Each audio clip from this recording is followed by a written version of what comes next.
And that's good. That's the good stuff. Yeah, it's All real right. good. Gem Goddess, welcome back to your studio. Thank you.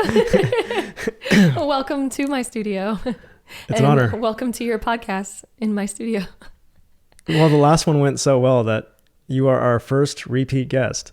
Aww. So thanks. I'm honored. We are honored. The entire team at Before School is honored to have you back. I'm very honored to be here. Great. And by the entire team, I mean me. All right. Well, I'm really excited to talk to you again today. And we've got some new questions to get into.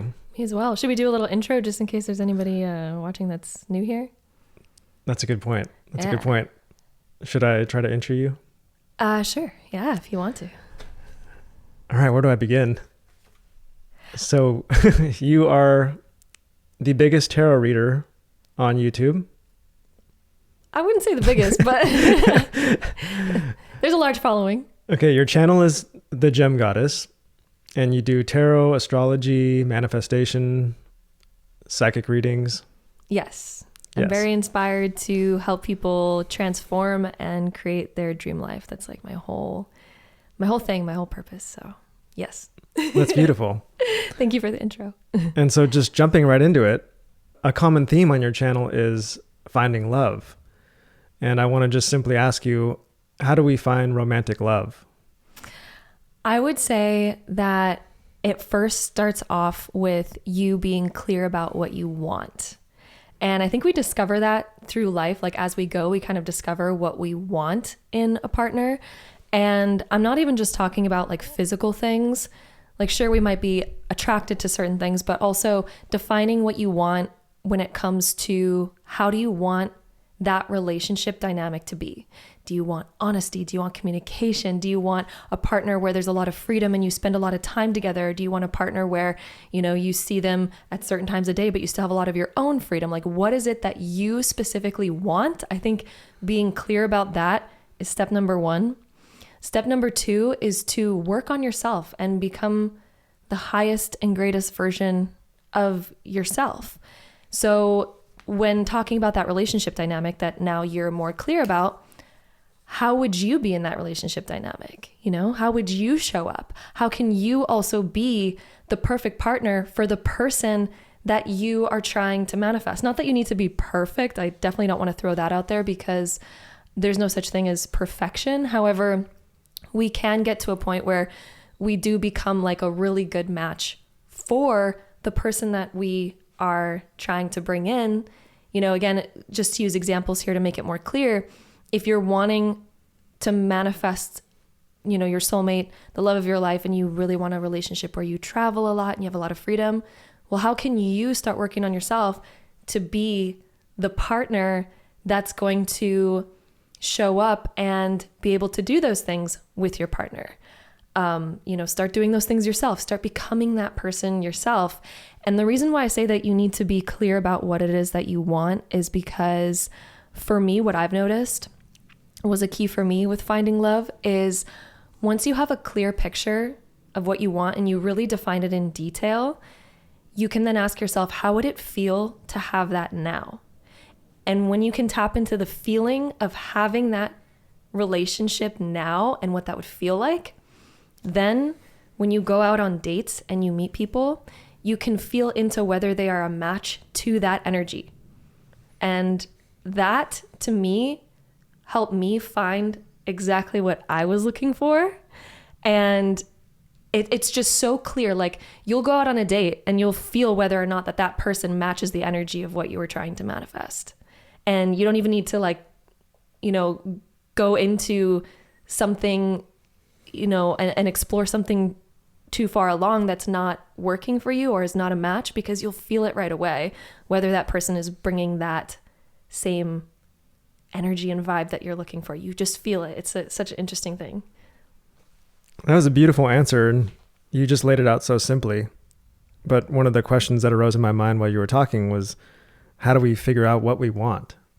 I think that's very difficult to find out. I would say asking yourself, and doing self-reflection. So one thing that I love to do is journal, and I focus on my emotions as well, because your emotions are your inner guidance system. And Abraham Hicks talks about that, how your emotions are your inner GPS, they're your inner guidance system. So you can ask yourself questions like, what kind of man or what kind of woman has made me previously feel really good? And what attributes did they have that made me feel really good about that person? And maybe you're like, oh, I really like a person who makes me laugh, or I really like a person who just makes me feel safe and makes me feel like I can be myself, or I really like a man who's like masculine and opens up the door for me and does things like that. Or, you can just get into whatever detail and do that self-reflection, but your emotions are your inner guidance system. So taking time to reflect on what makes you feel good is going to tell you what it is that you want, right? And your soulmate is going to be somebody who matches what it is that makes you feel your best. That's going to be your soulmate. That's going to be your twin flame, is the person who brings out all those good feelings for you and is that perfect match for you. And again, I use the word perfect with quotes because nothing is truly ever perfect, but you can get to that feeling of like, oh yeah, that was perfect for me, right? So that was a great answer. Thank you. And again, you made me curious. Is there one soulmate out there for everybody, or do we have a bunch? What's your take on that?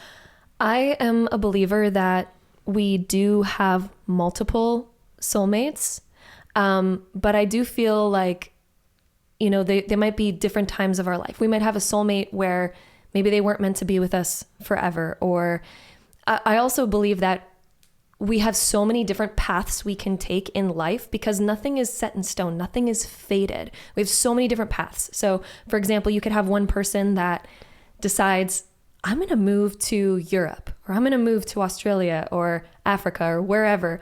And you could have a soulmate in that area. Absolutely. And I believe we all do. There's so many people on this planet, and there's so many different connections that we can have depending on the path that we take. However, the path that you take, there will be a soulmate for you on that path.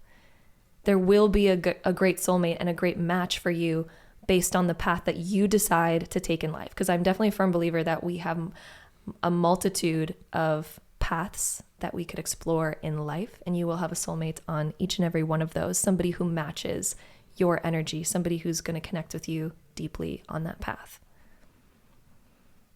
I love these answers. It's beautiful.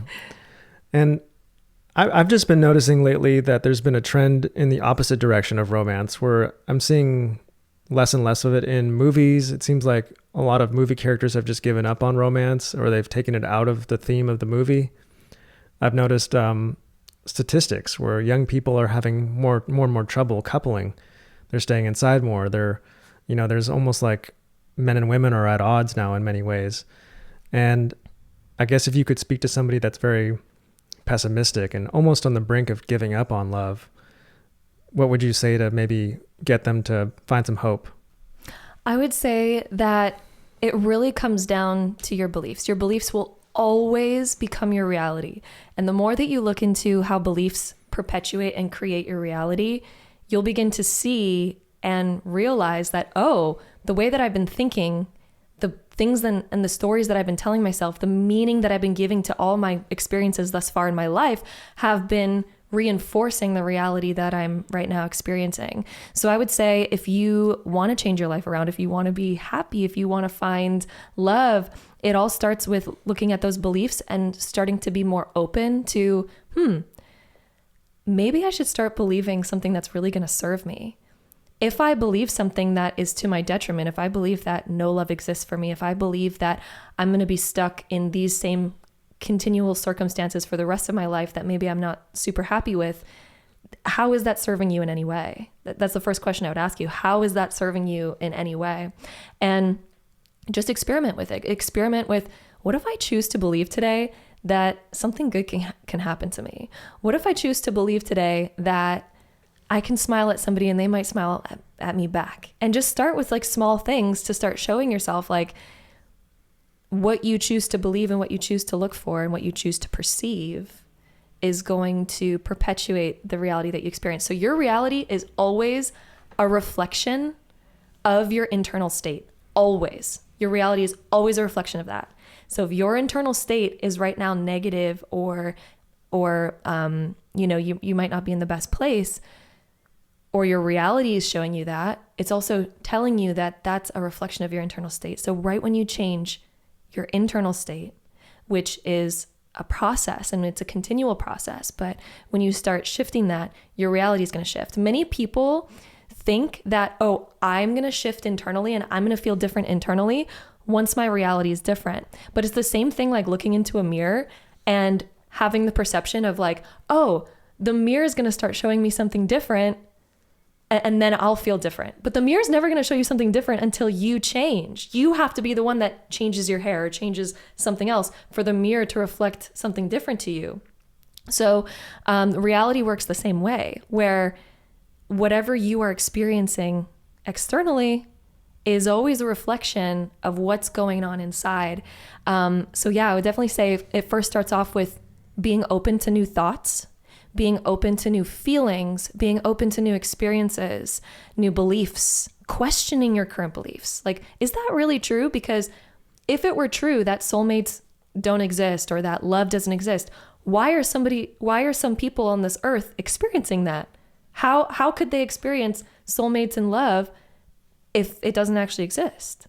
It must actually exist. And why does it exist for them? And why am I not experiencing it right now? It's not because you're not worthy, and it's not because you're incapable of experiencing that. You're capable of experiencing anything that anyone else on this planet is capable of experiencing.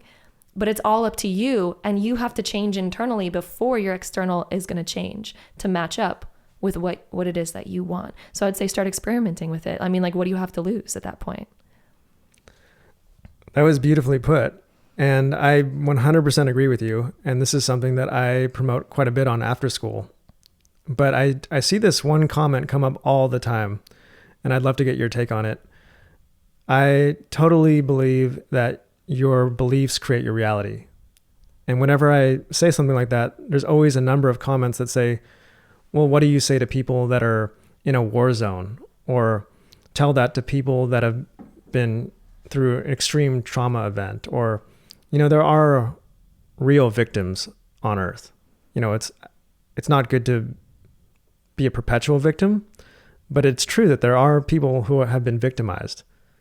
And so, like, I'd love to get your take on maybe these extreme situations. Like, does that apply to everybody, that your beliefs create reality, or are there extreme circumstances where it's just like...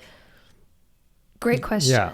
So your beliefs do shape your reality and the meaning that you give to those experiences. There are times where we can absolutely be a victim to our reality. One thing I'll also say is that manifestation takes place on an unconscious level. And there is also a collective unconscious, and there's groups of people that will have a collective unconscious and can end up perpetuating and manifesting something there that maybe we didn't exactly want, we weren't putting energy towards, but unconsciously we can end up manifesting certain things. And again, as a collective, we can end up manifesting certain things as well. But with that being said, there are times where, yes, we are a victim to our circumstances, but it really depends on how we choose to give meaning to that circumstance and also where we choose to go next. So you could take two different people and put them through the same experience where both of them are extremely victimized. And let's say they've been through something absolutely traumatizing and terrible. One person can come out of that and say, well, this is why I can't go anywhere with my life. This is why I am now stuck. This is why I am, where I am in life and I can't get where I want to go because this thing happened to me. However, you can also have another person who goes through the exact same scenario, but let's say they come out of that and they say, wow, I made it through that. How lucky am I? What am I going to do with my life from now on? What am I going to choose to do from here? And that's the person who is going to end up accepting and seeing more opportunity versus the other person who closed off after that circumstance, because they might have given it the meaning that, oh, because I've been through this, this means I'm unworthy, or this means that I can never be successful because I went through that, or this means that the world is against me. This means that God is against me. Whatever meaning you give to any scenario in your life will determine your perspective, your perception, and what you're able to see and experience then on after. But you can also change the meaning that you've given to past scenarios. So let's say that we have this awareness and we're like, oh, I just realized I've given some really bad meanings that have kept me stuck to previous scenarios in my past. But if you choose to change those, you can choose to change at any moment, and you can choose to see things differently at any moment. And that's how you take control of your present, right? Because as long as we are a victim to our past, and as long as we're a victim to our present, we can't take control of our future. The more power that we give to the external circumstances, the more power that we've taken away from ourselves. And so to do anything in your life, you need to give yourself the power back. And the only way to do that is to take responsibility for the present moment. What are you going to choose to do now? Where are you going to choose to go now? Who are you going to choose to be now? And I think that that's one way to look at things. And yes, it's definitely possible that we can be a victim to things, but if we stay a victim, we give our power away. That was another beautiful answer. Thank you for that. And I say this a lot, but a hero and a villain both have a very similar story. They both have a very traumatic experience early, but how they respond is what defines what they will be. So the hero gets traumatized, but then they learn many lessons and they grow. Whereas the villain does not learn a lesson and they harbor resentment and they become very bitter and they just want revenge. So for me, I find the most inspiring stories are when people go from rags to riches, or like when people have every excuse in the world to give up, but they conquer and they achieve great things despite all their, obstacles. And a question for you personally, has there ever been a time in your life where you felt down and you almost gave up? And I'm wondering, how did you get out of that situation? Oh my gosh, there's been many times in my life where I felt like that. But I feel like, many people go through multiple experiences that can challenge you and can make you question, do I give up or do I move on? One time that I felt this way was, which one do I want to, I have a lot of experiences here that we could go into, but,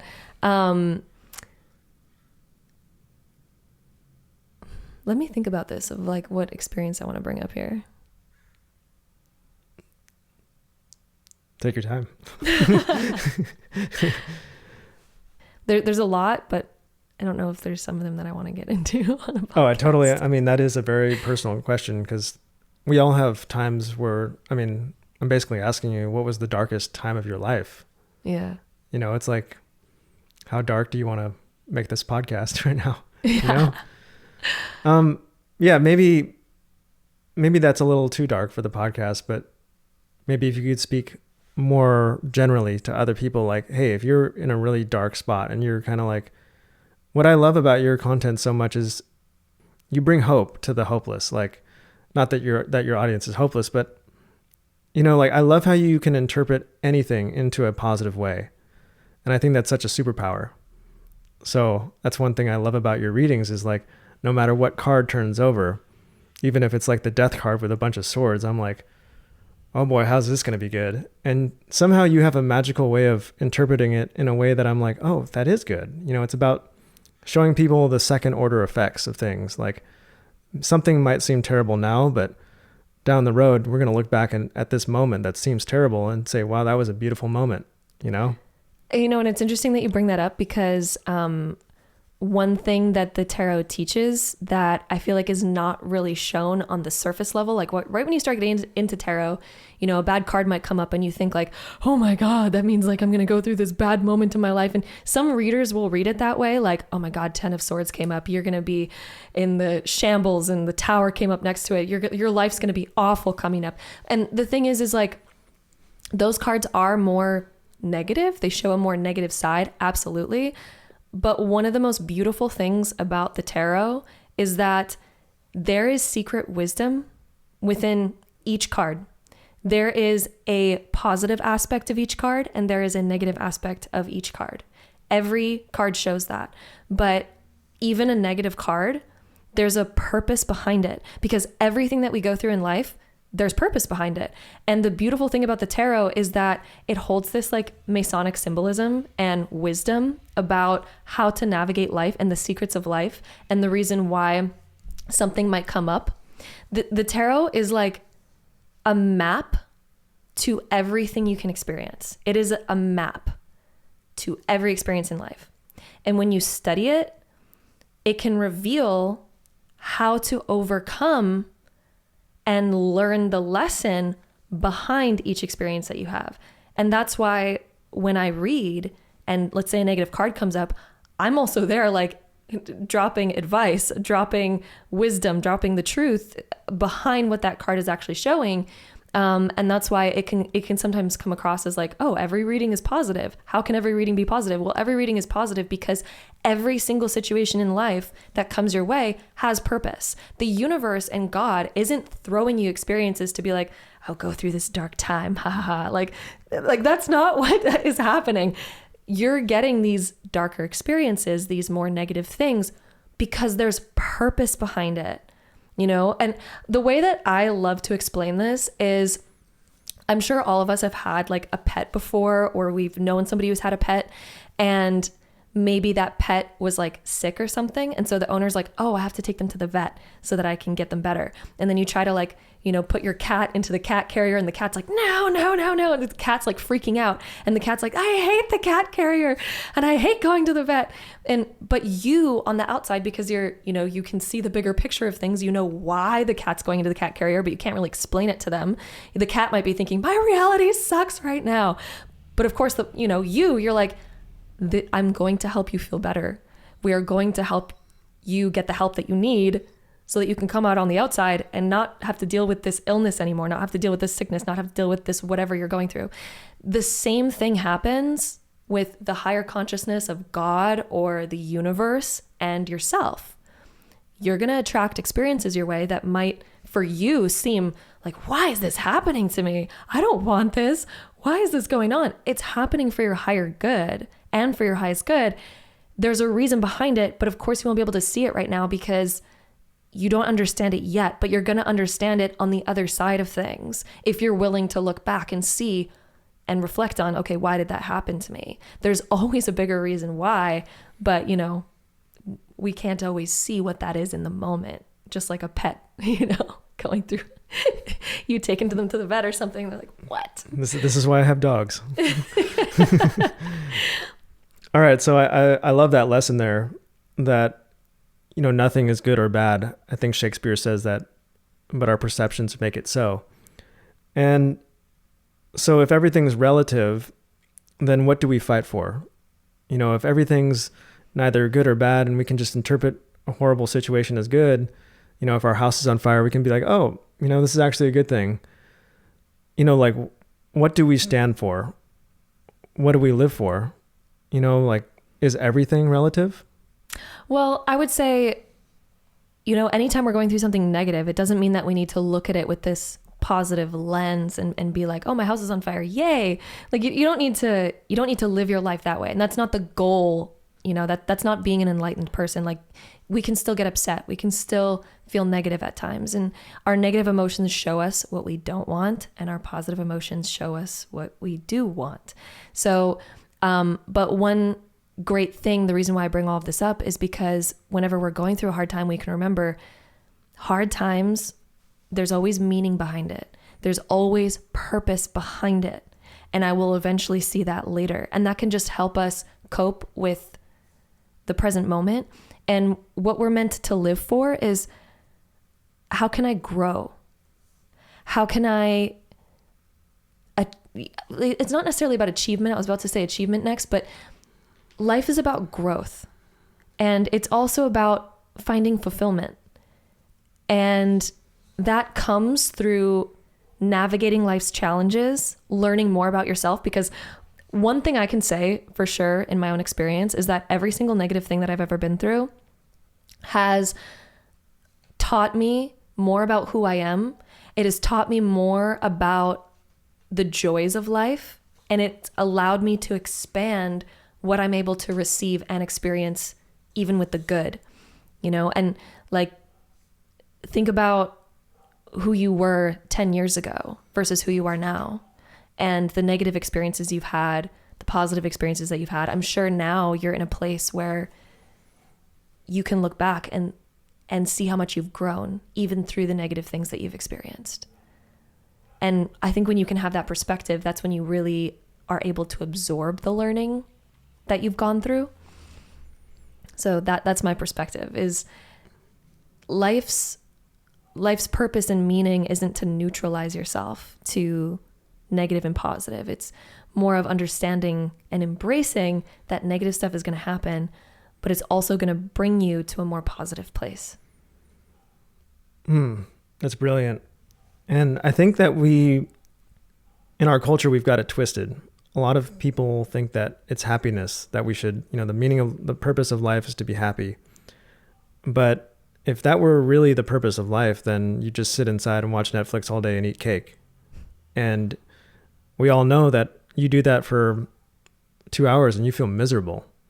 Like your life is hard if you do difficult things or if you just sit on the couch. It's going to be hard either way.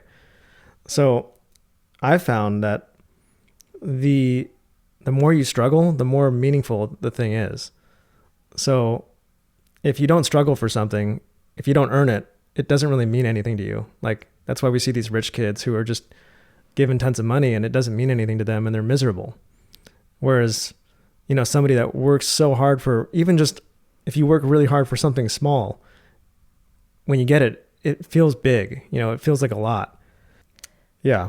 One thing I love that you brought that up, because one thing that I want to add on to that is, it's interesting that us as humans, we are always evolving, and there's never going to be a moment where we're like, you know what? Let me just live my life, and the rest of my life, I'm just going to watch Netflix and eat cake. Because we're not going to, just like you mentioned, we're not going to be satisfied with that. It might be satisfying for a little while, for sure. And it might be a nice break that we're like, oh my God, I deserve this. Yes. But repetitively doing the same thing, us as humans, we want expansion. We want growth. We want to evolve.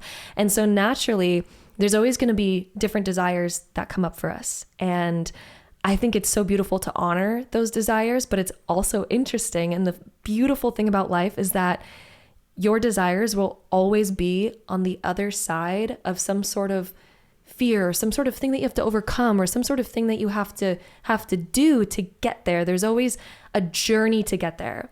And not every journey has to be some struggle. It doesn't have to be some super hard, challenging thing.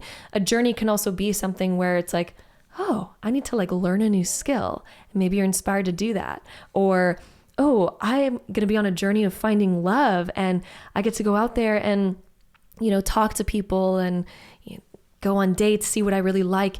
Your journey can be whatever you make it to be. It can be beautiful, but it really depends on, how you're looking at it, and also just what comes up. But even when struggles come up, that's a beautiful thing, because the struggles are where you grow, and they are where you expand, and they can definitely be hard at times. And I know for myself, anytime that I've wanted something really big in my life, it was a journey to get there. But, and there's a lot of sayings, the journey is more important than the destination. And it's so true, because the journey is what is giving you that human craving for evolving and growing and expanding. So I feel like there's always that caveat to life. It's always evolving, growing, and expanding. That's going to show up in different ways, and we're always going to want new things, and that's okay. It's beautiful to embrace that, because life, that's how you continue the journey. Having new things to overcome, new things to do. Totally. And you can look at ancient philosophers, and they all say this. And what I love is this is confirmed by neuroscience now. Like, what you're saying translates to dopamine. We for a long time, we thought that dopamine was received from actually obtaining the thing. But now it turns out that dopamine comes from getting closer to the thing. Once we get the reward, we're kind of like, all right, what's next? So it seems like that applies to almost every aspect of life. We need something to strive for. Once we get it, we're like, what's next? And one thing I wanted to transition towards is you have some really helpful tools on how to elevate your life. And one of them is about your health and chakras. And this is a topic I'm really excited to talk to you about. You recently did a video about how your chakras can get out of balance and how this shows up in our health. And I'd love to just dive into this topic. Yes. So the chakras are an ancient system, an ancient map to the body and where energy gets stored in the body. I don't know how the ancients figured this out, but it is absolutely mind-blowing. And that's why it's such a big, mysterious topic that has lasted through like just so many generations for so long. I find it so fascinating. There's a lot of misconceptions about the chakras. A lot of people think like there's some physical thing, or that people somehow believe that there's these physical spinning vortexes throughout your body. And that's not quite true. Like it's not a physical thing, but it is a map to where we store energy in our body. That's a great place to start. Yeah. Yeah. So I guess let's start from the bottom up. Is that a good way to let's start from the lowest chakra. What is that called? The root chakra. The root chakra. So if our root chakra is out of balance, how does that show up in our health? So first off, it's understanding the energy that the root chakra is. The root chakra is our foundation. It's also the material world. It is our sense of security. And if your foundation is unstable, the whole rest of the tower is going to be unstable as well. So one thing that I want to actually start off with to help you kind of see how the body stores energy is, for anyone listening right now, if you are not driving or doing anything, you can do this practice or come back to it later. But I'm going to ask you right now to close your eyes. Okay, taking a deep breath. Exhale. And just relax your body. We're going to do a body scan right now, okay? So starting from your feet, relax your feet and notice if they relax more. Then relax your shins. Notice if your shins relax more. Relax your knees, noticing if your knees relax more. Relax your upper thighs and notice if your upper thighs relax more. Relax your hips. Relax your abdomen. Relax your chest. Relax your shoulders. Relax your arms, keeping note of what part of your body needs to relax more. Relaxing your wrists. Relaxing your hands. Relaxing your fingers. Relaxing your neck. Relaxing your jaw. Relaxing your ears. Relaxing your cheeks. Relaxing your eyes. Relaxing your forehead. And relaxing the top of your head. Okay. So you can open your eyes. Did you do that practice? I tried my best. Okay. So take note of what part of your body had to relax more after you've already taken that breath and relaxed. Was there any part of your body that needed to relax further, that you noticed there was a lot of tension there that you were holding unconsciously? Yeah, there was two spots. I was surprised when you said relax your shins, because I was like, I don't think I've been conscious of my shins like maybe in my whole life. And all of a sudden I felt like an energy go down my shins, and I was like, oh, my shins. And then when you said relax your jaw, I was like, oh, yeah, it's pretty tight. Yeah. So that shows where you're unconsciously storing energy. And we all unconsciously are storing energy in different parts of our body, right? And the longer that we are storing energy there and creating tension, whenever we have tension in our body, that creates inflammation. It eventually starts restricting blood flow.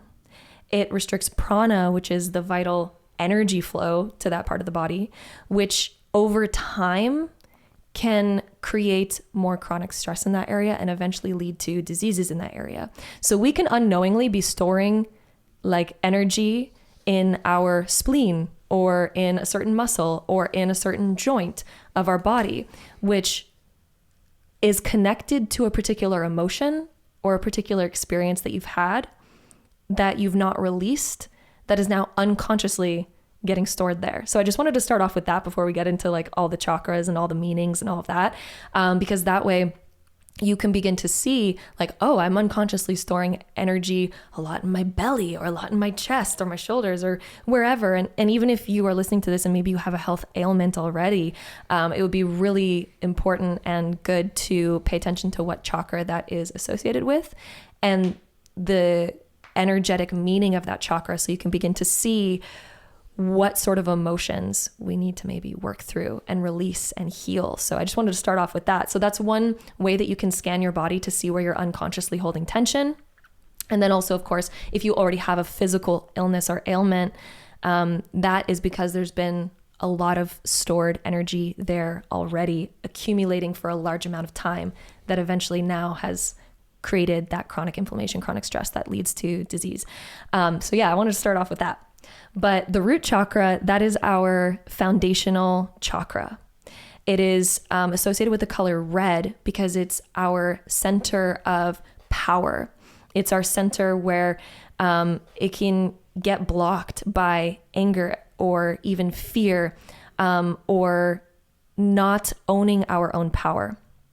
So the root chakra deals with anything of our lower extremities. The root chakra is located at the base of your spine, and anything of your legs or lower, your feet, deal with the root chakra. Also, your rectum and your elimination system in your body is all the root chakra, as well as your adrenals. And your adrenals are very connected to the root chakra. So if you have any chronic fatigue or if you notice that you reach burnout a lot, that is because your root chakra is out of balance. And all the things in our reality that manifest from the root chakra is our ability to make money, our ability to create safety, our ability to create a sense of security in our life. And if we don't have our basic needs met, all of our human survival basic needs, that's all the root chakra. And we'll notice that we struggle with meeting our basic needs, or we live in a state of fear when our root chakra is out of balance. And that's when we're going to start manifesting illnesses when it comes to elimination, or when it comes to adrenal fatigue, or when it comes to any ailments with the legs or the bones and joints in our body. So the root chakra is also all of our skeletal system as well. So any issues with that traces back to the root chakra. So that is the root chakra. There's also more organs and things that are related to that, but that would take forever to get into, but that's kind of the basics of that. Next is our sacral chakra, which is located right at your sacrum bone. And it is our sexual center, our pleasure center, our creativity center, and our relationship center.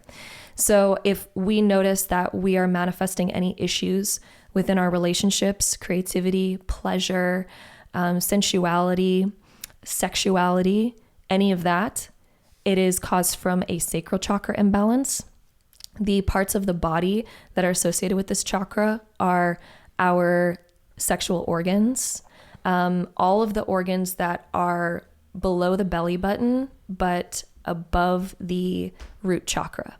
So all the organs that are kind of in that area, as well as your sacrum bone, of course, and the womb, all of that, all the reproductive organs.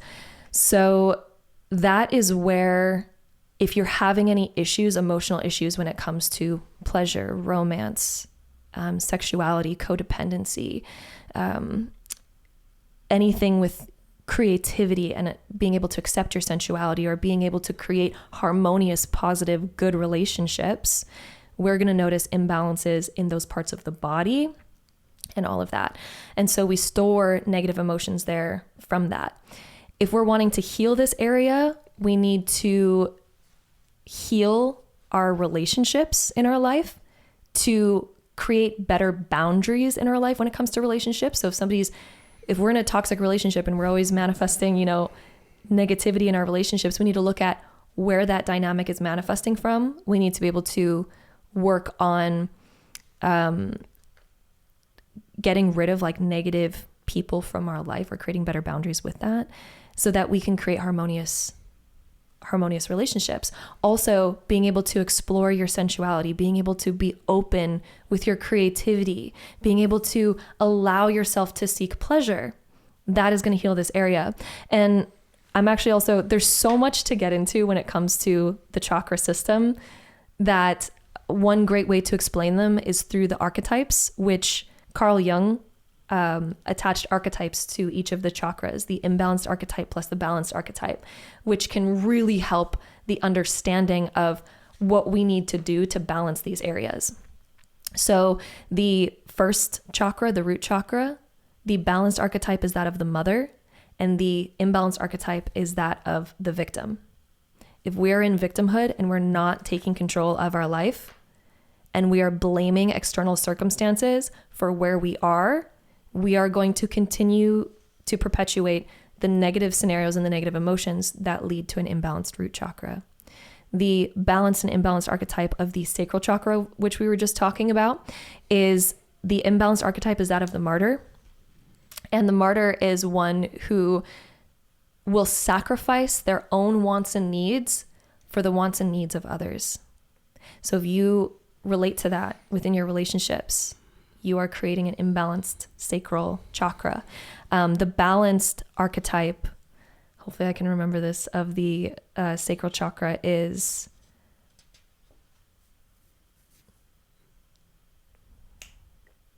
let me Google this really quickly.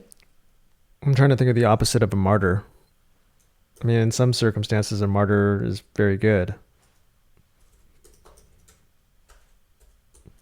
I should know this too. I was just watching your video on it.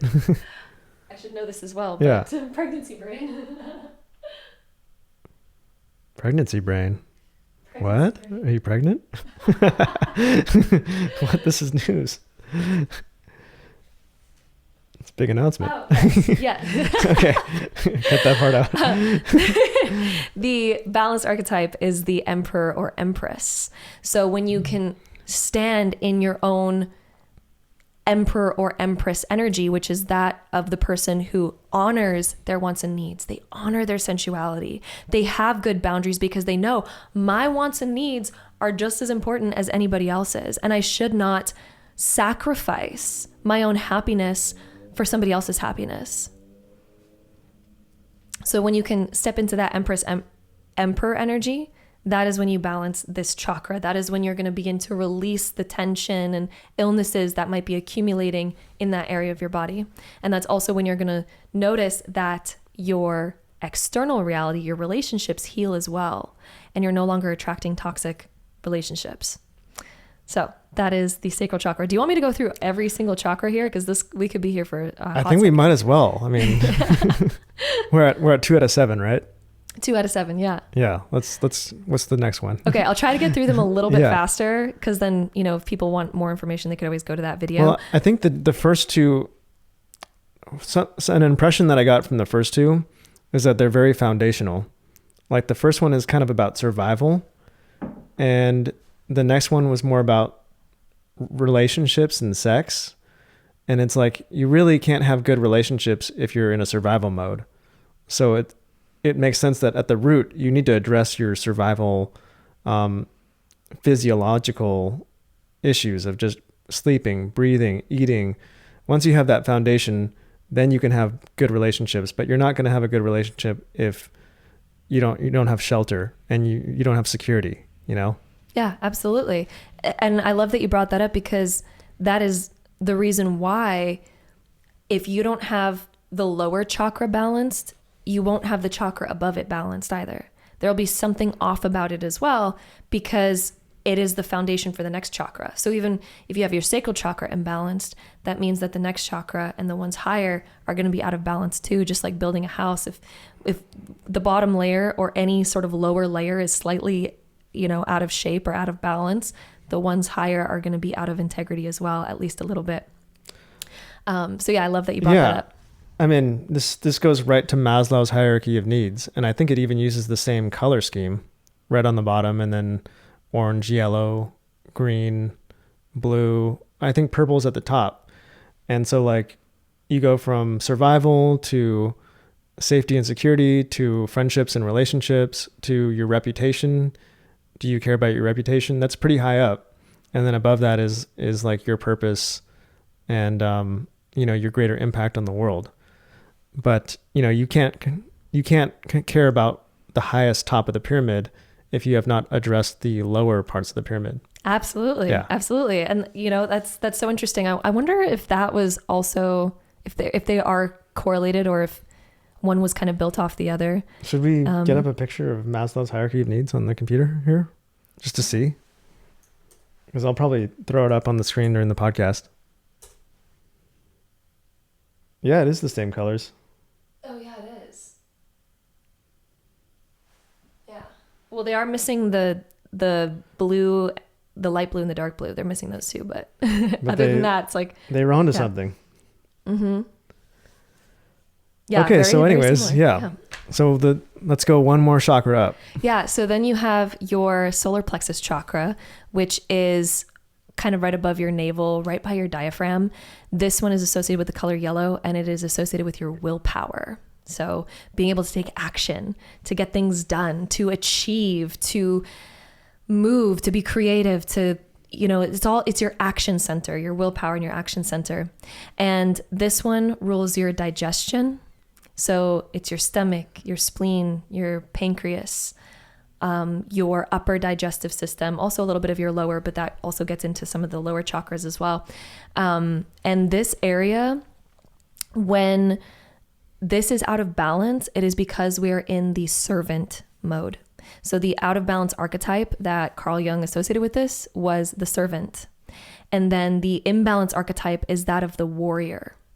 So if you notice that you tend to be a people pleaser, or if you are kind of just serving other people's needs because you're afraid of confrontation, or you're afraid of, saying what it is that's really on your mind, or what it is that you really want or need, because again, we're maybe scared of what other people might think. We're scared of the judgment of other people. We're scared of getting into any sort of confrontation. So we might as well just like people please, right?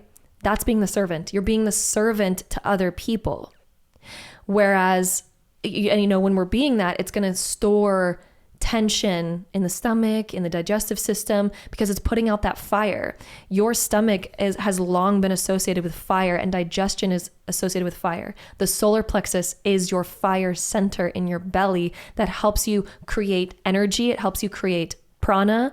It's what alchemizes food into energy. So if you have a problem absorbing nutrients, if you have a problem digesting things, it all comes from holding the tension there, because you're being the servant of life. And when we're acting as that archetype, we're going to be holding a lot of tension all up in our digestive system, and it's not going to be working right. When we can become the warrior, you're going to release all that energy. You're going to amplify the fire in your belly. Now digestion is going to work properly. Now you're going to eat food and be able to alchemize that into proper usable energy, because you're being the warrior. You're not being scared of confrontation. You're just like, you know what? I'm going to go after what I want. I'm going to build that fire of my desire, and I'm going to go for it. I don't want to be the servant to anyone else. I don't want to stay being the servant to what somebody else plans for my life, right? A lot of us tend to fall into that, especially in adolescence. Maybe our parents have certain wants or dreams or desires for us, and then we feel like, oh, I need to uphold that. That is going to cause issues in your solar plexus. That's going to cause issues with digestion over time if we're not addressing it.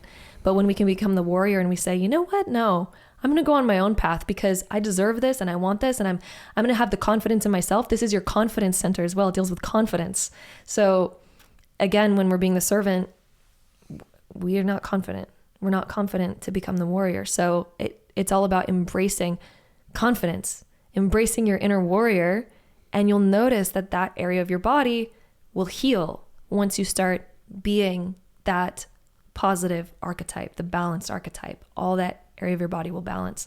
So yeah, one thing I want to make clear is like when you become the balanced archetype, that area of your body will liberate of stored negative energy, and those parts of your body will start healing and working properly. So we need to become the mother who's the provider and nurturer for our root chakra. We need to become the emperor, empress in our sacral chakra. We need to become the warrior in our solar plexus. And then moving up, we have next our heart chakra. And the imbalanced archetype is the actor or actress. And then the balanced archetype of the heart chakra is that of the lover. Our heart chakra deals with our emotions of love, of connection, harmoniously connecting to other people, creating deep, heartfelt, compassionate connections. So if you ever have heart issues, any shoulder issues, upper back issues, arm issues, all of these deal with our heart chakra. And of course the heart as well, our circulatory system. So if you have cold hands or feet regularly, that's also a sign that your heart chakra is imbalanced. And the emotions that are caused from this is attention seeking is one of them. So the actor or actress will over dramatize things in order to get more attention, in order to get more sympathy, in order to get more compassion. They will try to, either make up a story or act something out in order to get their way, in order to fulfill an emotional need inside. So they will over dramatize things, and even gossip imbalances the heart chakra, because we're needing to gossip in order to kind of gain some sort of elevation of some kind. That's not living life with compassion, and all of us can fall into these archetypes at different times, these imbalance versus balanced archetypes. But the balanced archetype is that of the lover, one who compassionately expresses love, compassionately expresses their opinions or their needs or their desires, one who is there to make genuine, real connections rather than acting and putting on a play. Another thing that I'll say that imbalances the heart chakra is when we feel like we need to act or be someone else in order to get love and acceptance from somebody, which I see is very common, that people fall into this because they might think, oh, I really want this person to like me, therefore I'm going to act different than who I really am. I'm going to act out of my authentic self in order to get them to accept me or like me. That is playing the actor or actress. That's going to cause tension. It's going to cause energy to get negatively stored, all in the upper chest, the upper back, the shoulders, the arms, the circulatory system. And again, to balance that, we need to be the lover. The lover does not give away his or her love freely or in order to get attention or in order to get somebody to like them. They are just authentic, and they're just like, I'm just going to open up to love, to compassion, and my love is only going to be given to those who are a real authentic connection to me, rather than me feeling like I need to put on a show to win somebody's affection. So that is the balanced, imbalanced heart chakra. I'm starting to see a common theme here, where it seems like everything in the imbalanced side is about external validation and people pleasing. So yeah, just be careful about people pleasing. Yeah. And it's also about, because the root chakra doesn't really deal with other people. It deals with our meeting our basic needs ourselves. So that's more of like a personal I am type of like area. Who are you being? Right? So that one's a bit less about other people, whereas the other ones, the kind of middle chakras, they do sort of involve other people or other relationships or how we show up. You said the root chakra was a victimhood, right? Yes. And then the good archetype is the mother. Yes. So I saw the mother as like very much nurturing what is created within.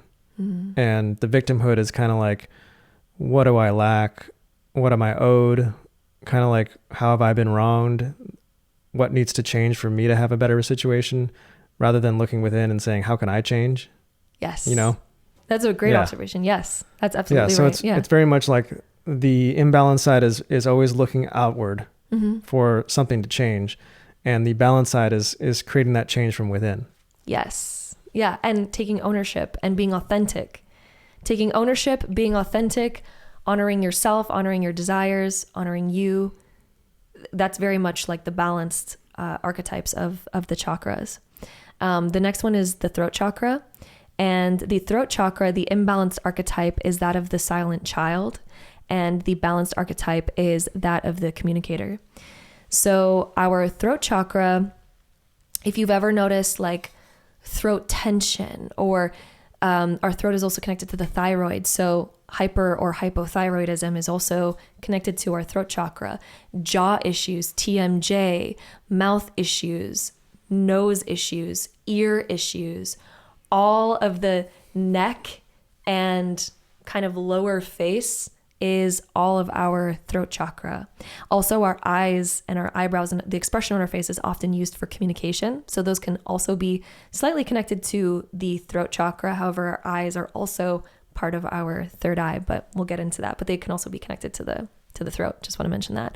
But yeah, any sort of issues in those areas is a throat chakra imbalance, and that comes from the silent child. And the silent child is the one who has felt repressed or represses their authenticity out of fear of fully expressing themselves or out of fear of expressing their truth. So a lot of times during childhood, they have either been repressed in some way with their voice, and this can take on two different forms in adulthood. So this can take on the form of somebody being extremely introverted, extremely shy, scared to express themselves, but it can also turn into the person who is over the top combustive when it comes to communication. Because the silent child, sometimes we're so silent that now we don't know how to properly communicate. So we've now learned to either just get angry over the smallest little things, or, not listen and things like that. So that all comes from the silent child. It causes tension there. It causes repression. It causes all those ailments. And then the communicator is the balanced archetype. The communicator is one who knows how to authentically express and also listen, right? To be a good communicator, we also need to listen, and we need to desire to listen, desire to understand, and also be understood. So that is the communicator, and that's how you balance all of that area of the throat chakra, is listening and authentically communicating. I think that's definitely the one I struggle with the most, because as you were saying that, I was like feeling tension in my neck and in my jaw, and I was just becoming very aware of it. I was like, yeah, I'm very tight in my neck, and I have had trouble expressing myself vocally. I have no trouble expressing myself artistically or in other ways, but I've never been the one to use my voice to like rally people around me. And I've always been I always admire people that are really charismatic with their voice, who can just say, all right, everybody get up and we're going to do this. And people jump up. Usually when I say that, like nobody even looks my way. So, yeah, I guess that is probably one that I resonate with. And it's good to know this. Being aware of it makes you able to work on it. Like just doing this podcast is something that for a long time I didn't want to do. I was like, I don't want to talk on a camera or anything. Like, hell no. But, it's like just practice makes perfect. And, we're never going to be perfect, but we can strive towards an ideal. We're always going to fall short of it. But as long as we're striving in that direction, we're living in tune with nature and God and our purpose. So. Absolutely. And that's beautiful that you shared that. And I love that you shared that, because the one way to transform anything, and sometimes our biggest successes and our biggest desires lie on the other side of fear, or lie on the other side of what we're not willing to do. And the fact that you are willing to do something that maybe you didn't want to do because you weren't used to expressing yourself or not wanting to talk on camera.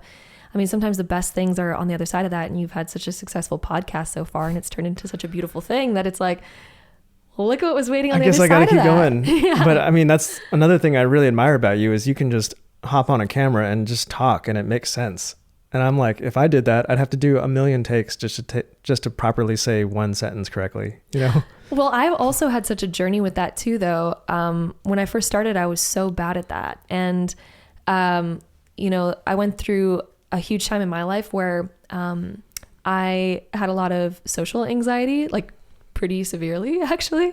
When I was in my late teenage years, I went through such a bad time with that like I didn't know how to communicate. My face would go completely red. I'd go into a full-on panic attack if somebody just asked me anything, or talking to any stranger.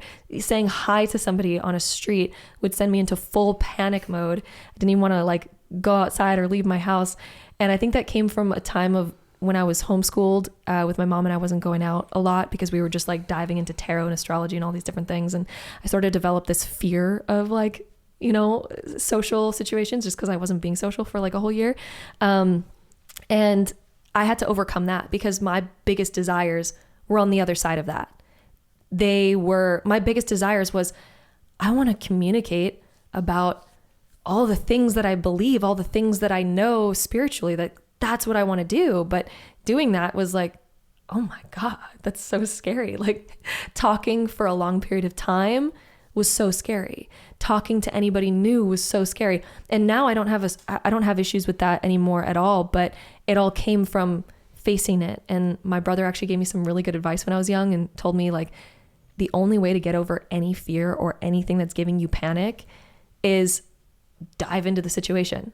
Put yourself into it more. And I was like, what are you talking about? Put yourself into it more. Anytime you fear something, embrace it, dive into it more until you no longer fear the thing. And it will eventually happen. You know, when you first start doing it, it might amplify and get worse for a little while, but the more that you do it, the more that you get comfortable with it, the more that you realize, oh, everything's fine. Everything's fine.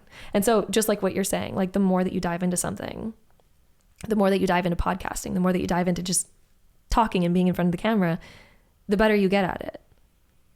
Totally. Better you become. It's like exposure therapy. Yeah. You know, like if you're afraid of elevators, you don't just jump into an elevator and go to the 100th floor. First, you like look at a picture of an elevator. Can you handle looking at a picture of an elevator? If you can't handle that, maybe we'll say the word elevator. Can you handle hearing the word? You know, we go down to the most basic level of what you can handle. And then we start from there, and slowly we trickle up, and eventually you take a step onto an elevator, then you take a step off and you're like, oh, I'm still alive. I'm okay. Then you ride up one floor and you're like, okay, I made it through a floor. Then you go 2 floors, and then, you know, it doesn't happen overnight, but it's just a process of like incremental improvements. Yeah, absolutely. Yeah, that's exactly it. And so that's how you should approach anything that maybe you're like struggling with, is incremental improvements. And then eventually you'll get to a place where you've overcome it. And I think that's one of the most beautiful things, because then it opens up so many doorways for you in life that maybe you once felt held back by. And it's definitely can be a scary road, but you know, you got to have the courage to do it. You know, that's what it takes, is that courage of, I'm just willing. You have to just be willing. I'd say that's the word for it.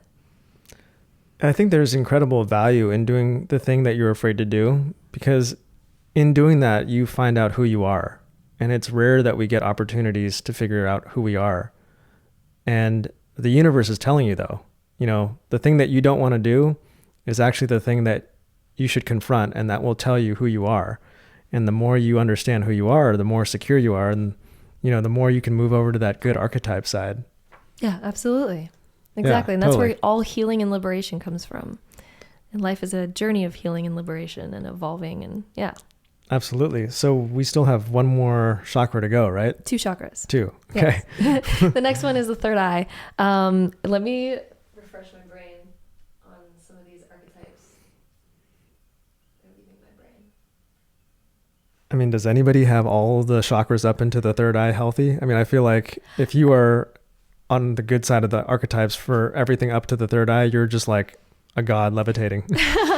Well, there are people who, or like gurus or monks that work on this stuff all the time to get into balance. And I guess we'd have to ask them, like, how often are you in balance? How often do you feel perfectly balanced? There's times that I've like played around with this to like really balance myself. And there's been, I would say, one moment in my life that lasted like about a month or 2 where I was like fully balanced. But the thing is life continues on, and there's different experiences that we're going to have that can throw certain things off. And then we realize, oh, I'm playing out that like archetype again. So there, like, no one should ever strive to be in a permanent state of this perfect balance, because that's unachievable. There's always going to be things that are, as we grow and as we evolve, we realize, oh, I could work on this more, or I could work on that more. But we can have moments of this like, wow, I feel greatly balanced. And there was one moment in my life where I worked on this stuff heavily, and I did have a pure bliss month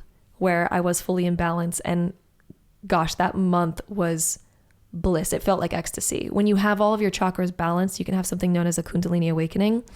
And when you have that, it is an otherworldly experience.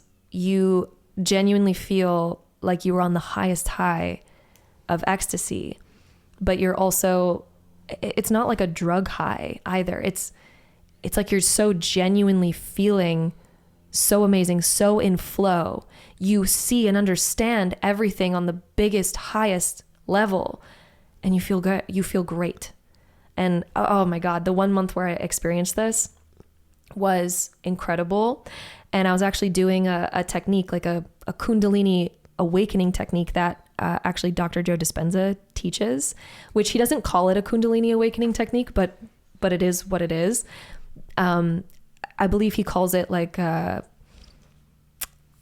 I'm not sure what he calls it anymore. I forget what he named this, but it's this breathing technique where you are essentially bringing up cerebral spinal fluid from the bottom of your spine, bringing it up to rinse out your brain, your cerebral spinal fluid does rinse out your brain, I believe, like once or twice a day. But when you bring it up to deliberately do that, you can put pressure on your pineal gland.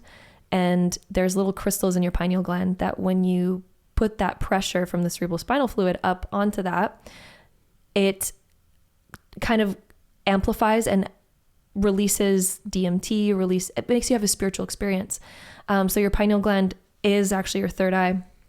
And the kundalini is also known to be at the base of your spine, and is known to, when you have a kundalini awakening, go up through your entire spine and come to the top of your head. And it's represented by this serpent that goes up through your whole body.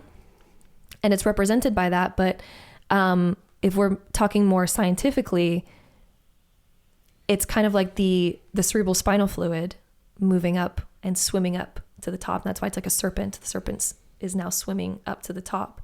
And then you have your enlightening moment. So when you have this, you can have a spiritual experience. And a lot of people who've experienced this explain it like they are on ecstasy. They explain it like they understand everything. And it's this really big, it feels like a massive epiphany. It feels like a higher level of consciousness than you've ever experienced before. I experienced it once, and it was life-changing, to say the least. And did it just fade away, or were you like, all right, enough of this? I need to... So when it first happened, I remember the moment that it happened, and I thought, oh my gosh, I'm going to embrace this. And I was driving when it hit me, and I had just finished doing this like breathing technique, and it's like a breathing technique plus meditation that you do. I had just finished doing that, and then I got in my car, and I wasn't feeling a whole lot yet, but then as I was driving, it hit me, and I was like, oh my gosh. And I felt so good, and I didn't know how long it was going to last for. I didn't really pay attention to that, and I just thought, let me ride this wave. And it's ended up sticking with me through that whole day. And I remember before I went to sleep, I was like, I'm going to remember this day for the rest of my life, because when I wake up tomorrow, I might not feel this way anymore, and maybe it's going to fade away. And part of me didn't even want to go to sleep, because I was like, oh, if I go to sleep, maybe I'm going to lose this feeling, because it's just carried with me through the whole day. And I went to sleep, and I woke up, and I felt the same way. And then the next day, the same thing. And this carried on for about a month. I almost want to say it carried on for pretty much 2 months. And then I feel like it almost normalized to becoming my normal state. However, I kind of feel like I could reach that again, like that level of feeling, that level of higherness, higher consciousness. I feel like I could get back to that same level again, but yeah, I haven't practiced that meditation in a long time. I should do that again.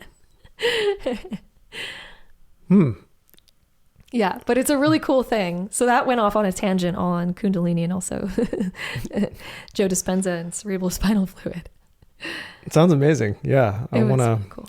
One day. Yeah, definitely.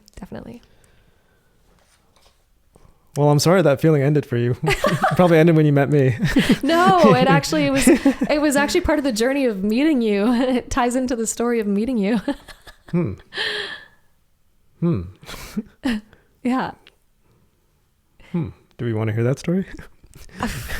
We could get into that. That's a whole interesting story about how that ties in. Yes. Well, we can announce now to our audience that we are married. We are married. We just got married. So, yeah. I don't know how private we want to keep our lives, but I think people know it's out there. It's out there. Yeah. Yeah. Some people definitely have known that already. So congratulations. Congratulations to you too. Thank you. I'm very honored. Me too. Feel very blessed to have you in my life. How's married life so far? Oh, it's been amazing. It's been better than expected. This year has been full of the most amazing surprises. Yeah. Same. The most amazing surprises. Same. Yes, I'm very proud to call you my wife. Very proud to call you my husband. How's married life been for you? It's good. I feel official. I feel like an adult in a good way. You know, I'm ready to move on to the next phase of my life. Me too. It's been fun with you. Totally. Very fun. It's been so fun. Should we continue with the podcast? Anyways. Well, we could get into that story or we could keep it as a private story. It's up to you if you want to get into that. Let's save it for the next episode. I don't know. People are going to be wondering now that ending of that story. We got to keep a little mystery. Anyways. Should we continue with the chakras? Oh, right. We have one more left, right? 2 more. I can go through them fast though. Okay, let's do it. So just to quickly end the last 2, third eye, the balanced archetype is the intuitive. The imbalanced archetype is the intellectual. And it's not saying that being an intellectual is bad. However, what it's trying to convey is that when we are overly intellectual and we are only ever using logic rather than our intuition, rather than our emotions, we can get out of balance. And so the third eye is all of our upper head. If you notice that you get headaches or eye strain, anything to deal with the eyes or the upper head is related to your third eye. It's also related to your creativity, being able to have a vision for life, having clarity and direction. And that all comes from your intuition. That does not come through logic and being an intellectual. And you'll notice that if you're overly intellectual, you might actually struggle with having clarity on what you need to do with your life, especially when you're dealing with a challenge or when you're dealing with the direction that you just genuinely want to go in. If we're solely relying on our intellect, we're going to notice a lot of struggle there and a lot of resistance. And we're like, well, intellectually, how do I plan out where I need to go? I mean, life becomes very unfulfilling that way. And we can also become very lost. So sometimes our path in life is very unpredictable, and the most beautiful things happen in the most unpredictable ways, but we need to embrace our intuition in order to find those, in order to get to those. So that's that chakra. We could go more into that, but just to save on time. I have a lot of thoughts on this, actually. Okay. I've been noticing in our society and our civilization, we have leaned really far into the intellectual, and to the point where talking about anything that has to do with intuition is condemned as like woo-woo. You know, like just... I can imagine an intellectual responding to this entire conversation saying, what is this based on? Like, where did you get this information? Like, what's the data on it? And they would want tons of evidence and, you know, or you could just kind of zoom out and use your intuition and say, oh, you know, that I sense that there's something to this and I'm open to it. You know, I don't have to like attach to everything I hear, but I can entertain it. And, you know, that's the mark of an educated mind, is to be able to entertain an idea without accepting it. That's what Aristotle says. Yes. And yeah, you know, these intellectuals, they often just get themselves into trouble because they struggle to find meaning in life. You know, when you intellectualize everything, you take the fun out of life, you take the mystery out, and you know, everything is not just a dry fact, you know? Yes, that's so true. And you really lose the zest of life when you live life too logically and intellectually. And having that side of life is so important, to have that grounded foundation. That's so important. But when we live our life like dominantly that way, we miss out on so much of the fluidity and the emotion and the the intuitive things that can just bring you that deeper side of life. Yeah. So I love that you brought that. And I just did a video about why smart people believe stupid things, and it got a ton of views because it's a conundrum. Like, wait, that if you have a high IQ and you are an academic, why do you believe in these things that are very contradictory? And you see it time and time again, where these higher education schools like Harvard, they get trapped in these ideologies and that really destroy the school from within. And, I'm thinking of the opposite as like an Uncle Iroh character. Like, we love Avatar. And the Uncle Iroh character is like this intuitive, wise, calm. He sees the flow of things and he sees like how it's going to play out, and he kind of flows with it. And I appreciate that attitude much more than the intellectual that attaches to an idea and gets like consumed by an ideology. Yes, that is so true. Yeah, and I love the Iroh example. Right. You got me on Avatar. Yeah. I mean, I feel like there's so many important lessons in that show. So yeah. Yeah, and I love. Yeah. Yeah. Another lesson is don't do a podcast in a beanbag chair. Oh yeah, you've really sunk it. I'm in like there. sinking in, and I keep having to move. So, this is a learning experience, but we'll get through this. Absolutely. We'll use our willpower. Yes. Okay. All right, the top chakra. The top chakra. The last one. So the imbalanced archetype is that of the egoist, and the balanced archetype is that of the guru. The crown chakra is actually located slightly above the head, but it also deals with our hair and all of the top of our head, and also a bit of our brain as well. So like cognitive issues, memory issues, hair issues, crown of your head issues are all crown chakra. Those are the parts of the body that associates with. And the egoist is one that is very like self-centered, all about themselves, whereas the guru is more detached and sees the bigger picture in things, is open to the bigger picture, whereas the egoist is very self-centered and very like, oh, everything that happens in the world, it's happening because of me, or it's happening to me. And you recently did a video where there was this grocery store example of when you're walking through the grocery store and maybe you're noticing like, oh, there's this long lineup. Oh, this is such an inconvenience to me. Or, oh, they're out of like this type of bread. What an inconvenience this is to me. And we're just kind of feeling like our world is the center.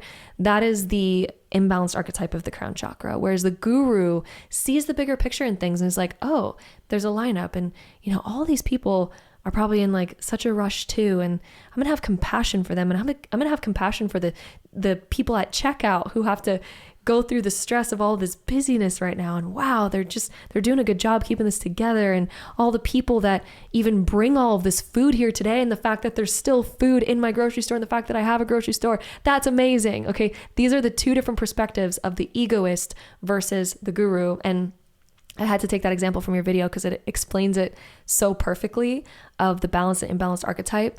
So when we feel, again, sort of maybe victimized, or maybe feel just in our ego where we're only really thinking about ourselves, that's when we are creating an imbalanced crown chakra. And the balance is the guru, who sees the bigger picture, understands the bigger picture of things, and can appreciate the bigger picture.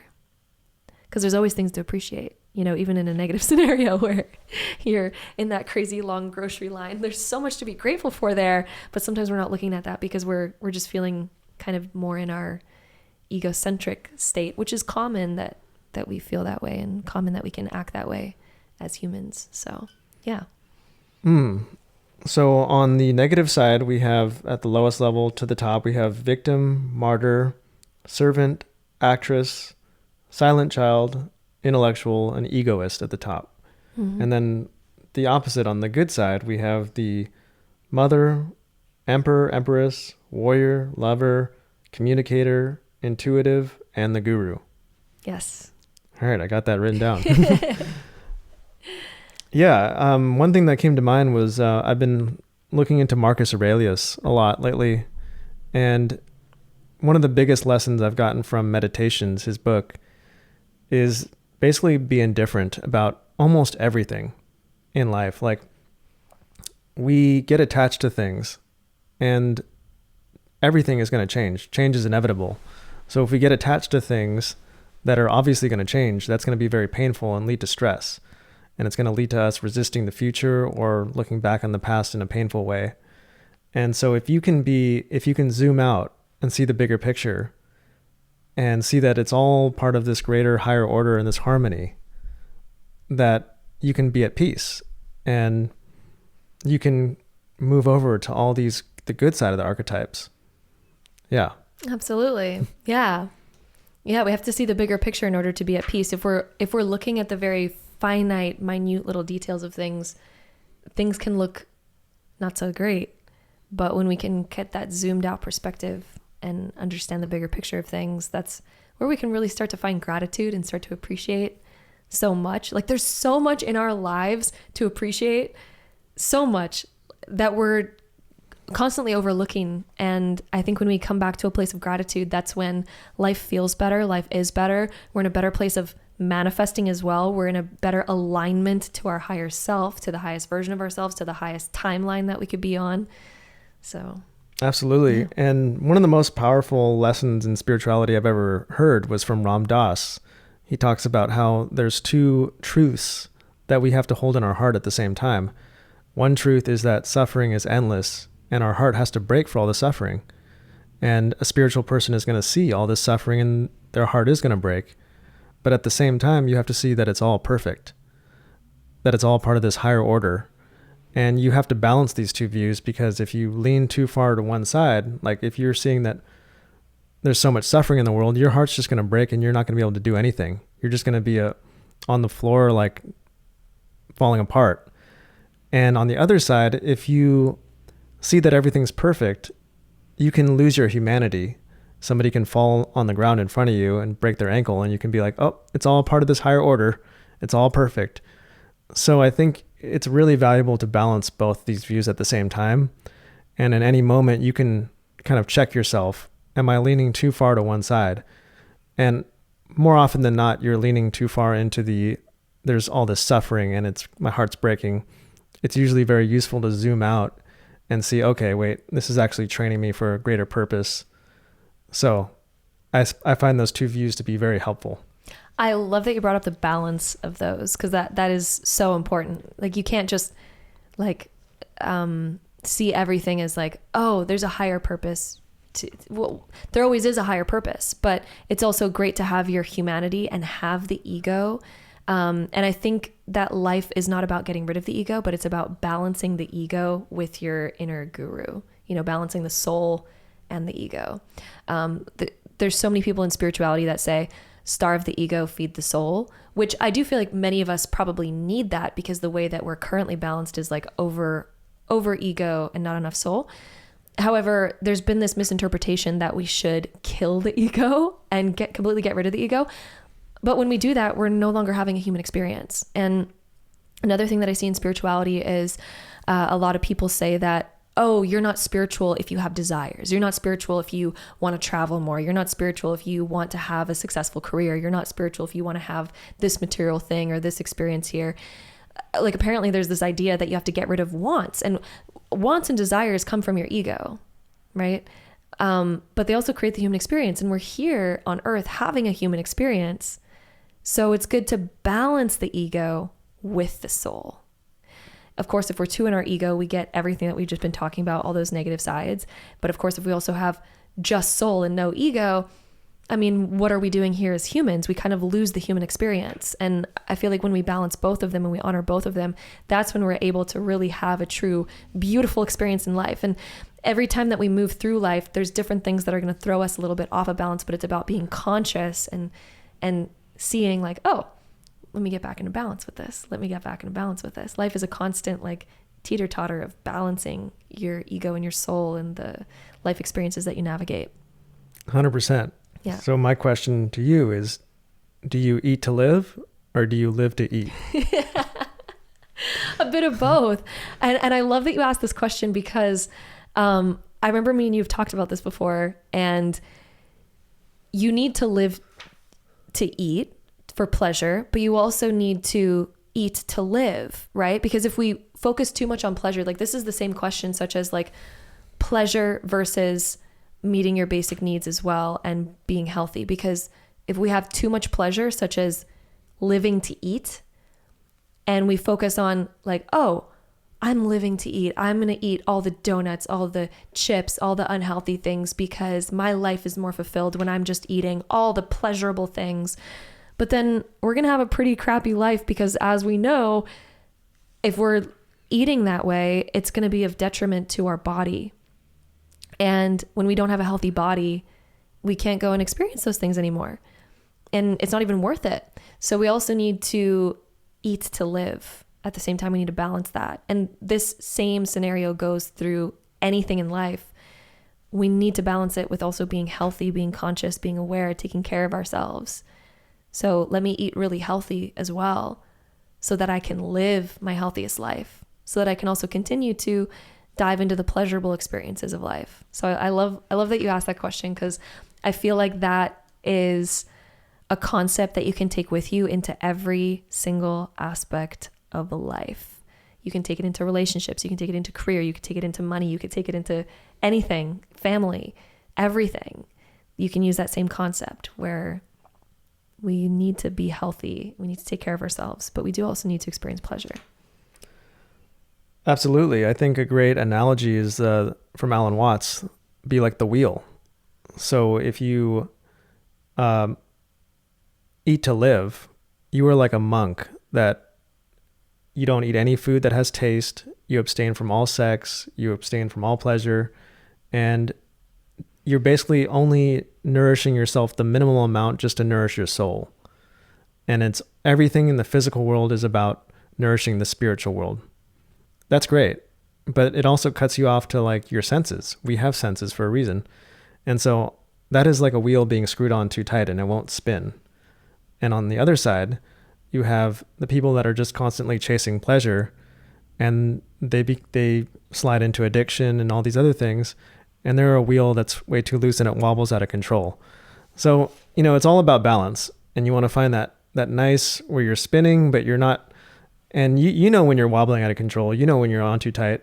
Typically what I see is in our current culture, it's just like we're surrounded by all these things that are trying to make us wobble out of control. So typically we need to like tighten down a bit.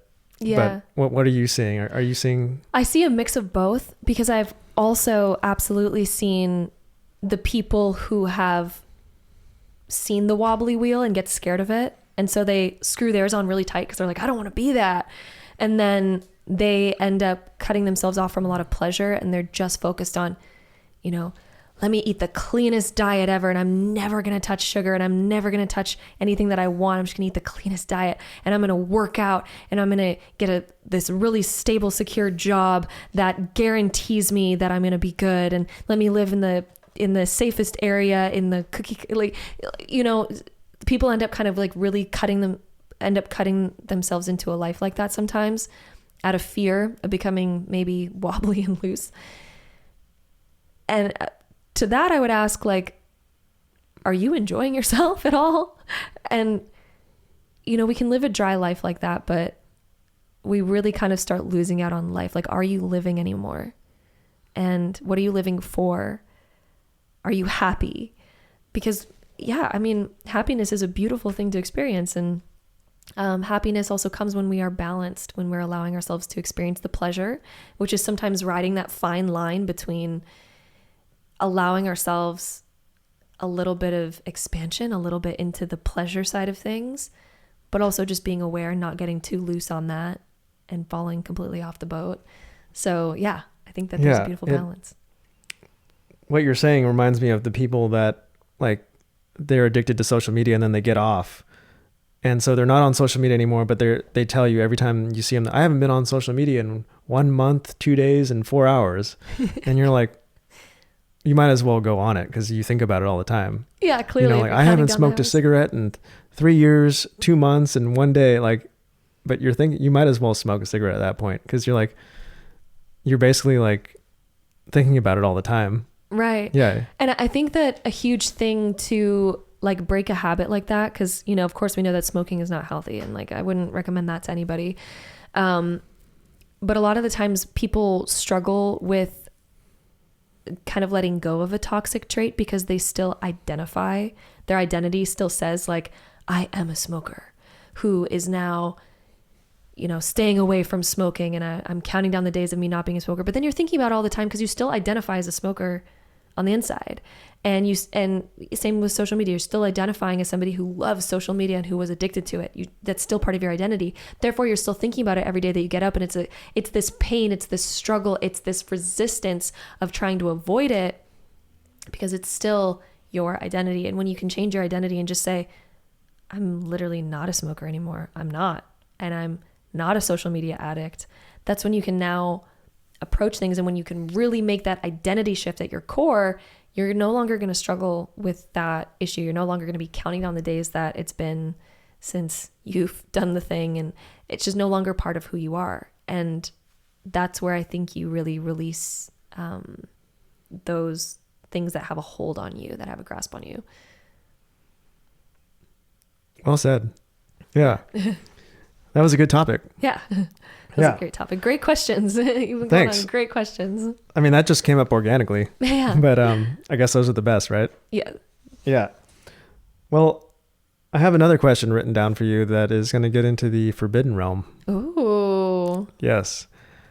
I'm curious, are there questions in tarot and in the psychic realm that we're not allowed to ask or we're not supposed to ask? Yes.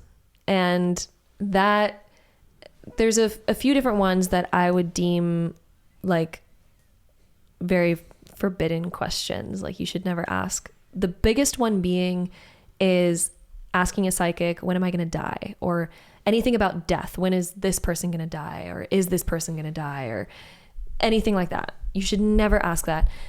The reason why I say that is because yes, tarot can predict those things. Yes.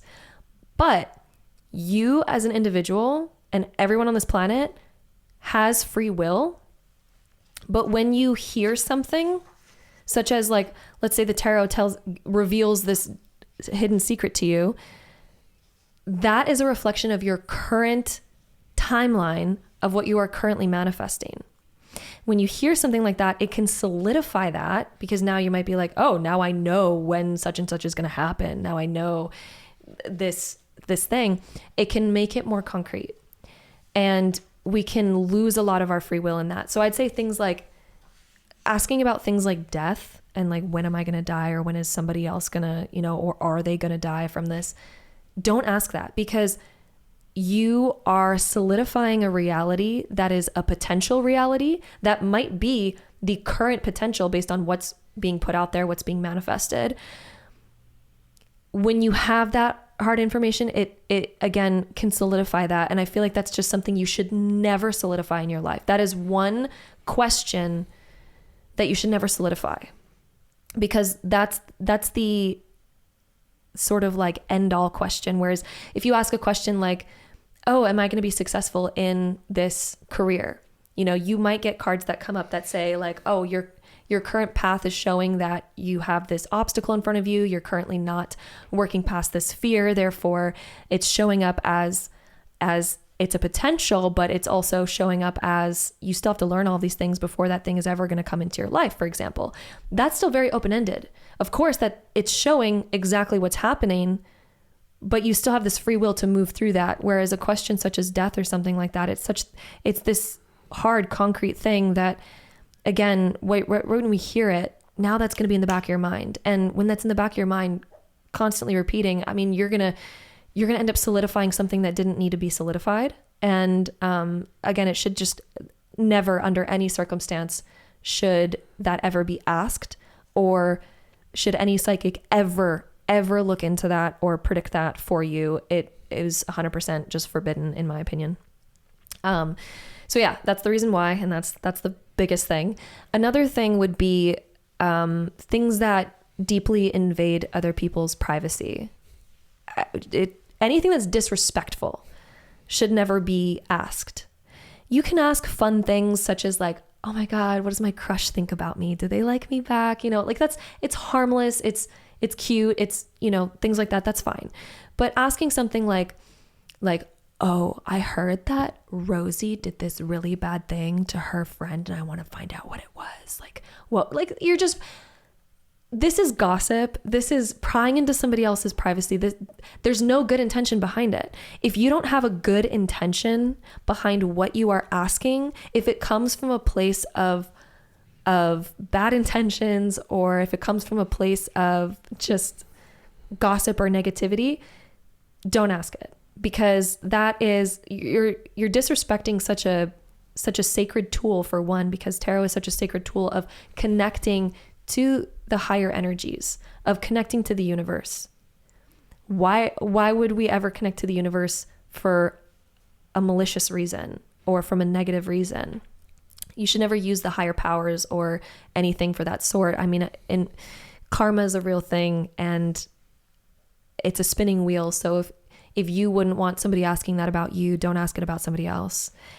Otherwise that wheel will come around and you know, karma will reflect back to you what you put out. So anything with negative intentions is forbidden and needs to be avoided at all costs.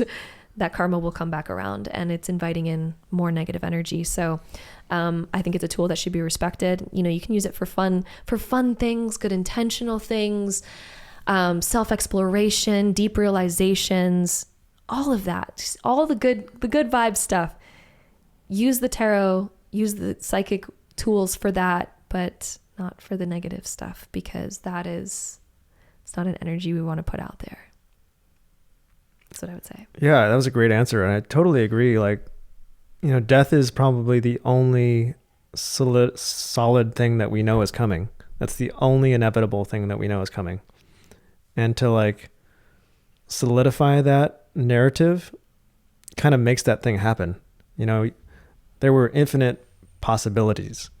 We know you're going to die, but there are infinite ways and times, and to make that form come out of the formless is just, I don't know, it kind of just puts your narrative down this very, I don't know, limiting path. Right, because now you just cemented in a timeline that could have been shifting. Like, our timelines shift constantly, right?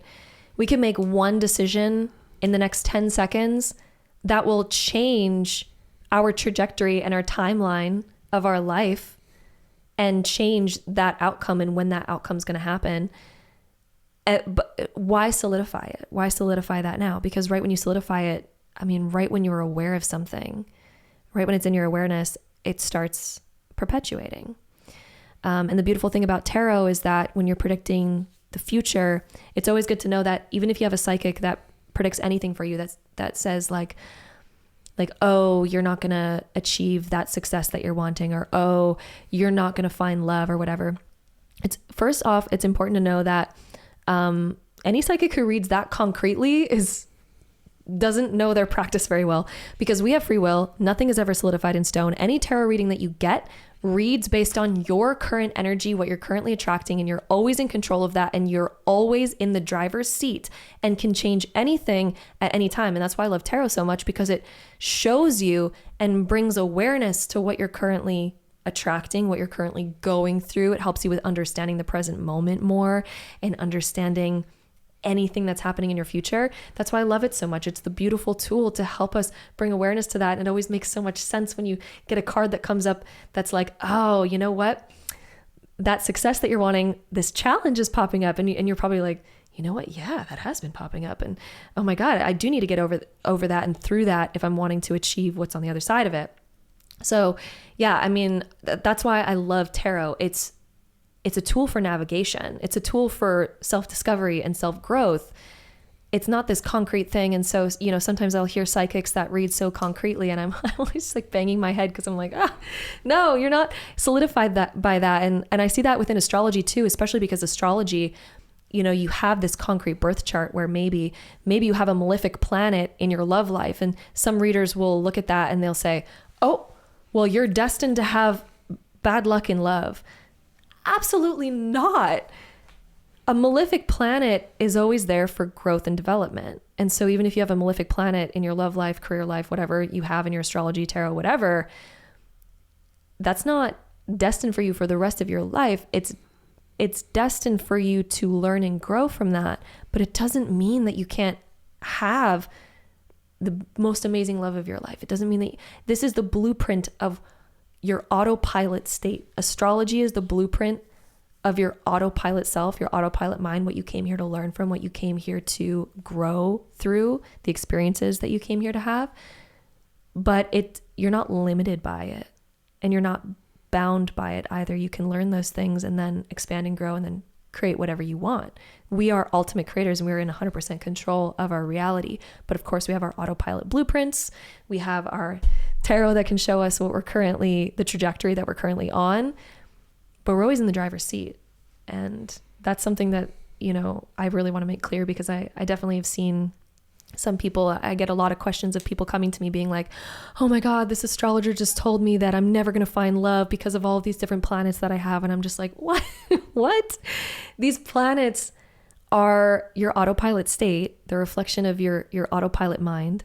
That's what your natal chart is. It's a reflection of your autopilot energy. But you can always use your conscious energy to grab a hold of the car and steer it in whatever direction you want to, manifest whatever you want to, do whatever you want to. Yes, your soul did come here to learn certain lessons, but right when you learn them, you release yourself from that. You're done that. Now, what do you want to go and do? It doesn't mean you're going to be stuck in a cycle of constantly repeating that same lesson over and over again. It doesn't mean that your whole life is bound by that malefic challenge that, your soul came here to learn. It's like you get over it, you go through it, it's done. And again, astrology is your autopilot state. It's not your fate. It's not your destiny. Your fate and your destiny are up to you. Your autopilot state is, of course, what's written in the astrology and your autopilot self, but you're always in control. So. It's beautifully said. Yeah. Do you see a difference between fate and destiny? Fate and destiny. So fate is something that I feel like a lot of people use to describe something that's concrete, like, oh, this was fated. It's a fated connection, or it was fated that you would do this. It's such a concrete thing, whereas destiny is more like something out in front of us that maybe we're meant to fulfill. And our destiny seems to be something that people use a little bit more often, that seems a little bit more fluid. Like, for example, we make our own destiny. Our destiny is whatever we make of it. Or, something might fall in our lap and then we're just like, oh, it's our destiny to navigate that, to overcome that, to go through that. However, again, I do really feel like at the end of the day, regardless of fates and destinies, we have free will. And I am such a firm believer in that. Nobody could change my mind on that. I'm open to hearing debates, but there's a lot of really smart people who say that we don't. Me and you again have had this conversation, and this is a great conversation. I think we talked about it on the last podcast. Oh, did we? We might have. Yeah. Oh, okay. Well, one thing that I just have to say is, like, why would we be conscious? Why would we have conscious awareness if there was no such thing as free will? If everything was fated and destined, what would be the point of being conscious? What would be the point of having a feeling conscious? There would be no point, which is why intellectuals that promote the idea that we don't have free will try to explain away consciousness. They basically want us to be machines that are all a product of cause and effect. It's all determinism. It's all fate. Whereas I think what you speak to very much is destiny, which is a potential. It's not set in stone. And fate is like this inevitable thing that is written in the stars, which can be good. It's his fate. Mm-hmm. But to me, fate is what you are given. Destiny is what you make of it. I love that answer because I do feel like we have a mix of both. I really do. And I feel like that's also why astrology can be so accurate and is so accurate, is because we do come here with a blueprint. We do come here with an autopilot, but we at the same time also have conscious free will. And we absolutely make and create our own destiny if we are willing to do so consciously. So that's why I believe that we have an autopilot state, which is our fate, which is our blueprint of life. And yeah, we have a mix of both. Well, the idea that we don't have free will is also very attractive to people who are not in very desirable situations, because it lets them off the hook completely. You know, it is true that life is hard and it's not your fault. Both those things are true. And that we don't have free will, that you're just this victim of circumstances that you didn't choose. Yeah, that's all true. And so it lets you off the hook. But we are a product of our environment, and our environment is also a product of us. And to what degree is your choice, you know? Mm-hmm. Absolutely. Absolutely. Because I think when you give your power up to other things and you're like, oh no, it's because I was fated to be this way, or, you know, the external circumstances put me here. Like it's so much easier to say that. But it's hard to take responsibility. It's hard to take your power back, because that means you have to actually do something. That means you really have to. And that means if you fail, it's on you, which can be hard to accept. It can be hard to want to take that on, or to even remotely take that on. But that's also where you gain your freedom back. And that's also where you gain your power. But with power comes responsibility. You know that saying, with power comes responsibility. You have to take responsibility for your failures, for your mistakes, for the choices that you make. With power comes responsibility. That saying is like so true. If you want your power back, you also have to take responsibility. Exactly. And the attractive part about victimhood is that there is no responsibility. And so you're completely let off the hook. The problem is, without responsibility, there is no meaning, and nothing matters. So the more responsibility you take, the more meaningful life becomes. Mm-hmm. Yeah. But sometimes you're also needing to take on the hard stuff, because now you can't blame anything else. And you take your power back. Yeah. So if you want to make life meaningful, you have to take on the most responsibility you can. Yeah. That's kind of the way to reverse engineer it. Yeah. Mm-hmm. Exactly. Yeah. And if you want things to be easy, you also have to give up your power. If you want to take the easy route, you sacrifice your power, because you can't have both. You can't have power and control over your life while also taking the easy route of blaming anything external, or feeling victim, or not taking responsibility for your present moment and for your future. You sacrifice one for the other. Yeah. It's up to you to choose which one you want. Power or easy, no responsibility. You can't have both. Yeah, you can't have both. There are no solutions, only trade-offs. Yeah. Well, should we look at the tarot? Sure. Is it okay to ask questions about where our civilization is heading? Mm-hmm. Absolutely. All right. Is that the question? Okay, yeah, is that a good question, you'd say? Like, you know, we've got some big political things coming down the pipeline. Okay, so before you ask the question, actually, I always do this prayer before using the tarot. It makes it more accurate, and it also solidifies a good intention. So before using tarot at all, it's always important to put your intention with the tarot. So I always have this saying: dear guides and angels of 100% pure white light, please come through at this time to help us give beautiful and accurate answers for the collective's highest good at this time. Thank you. Amen.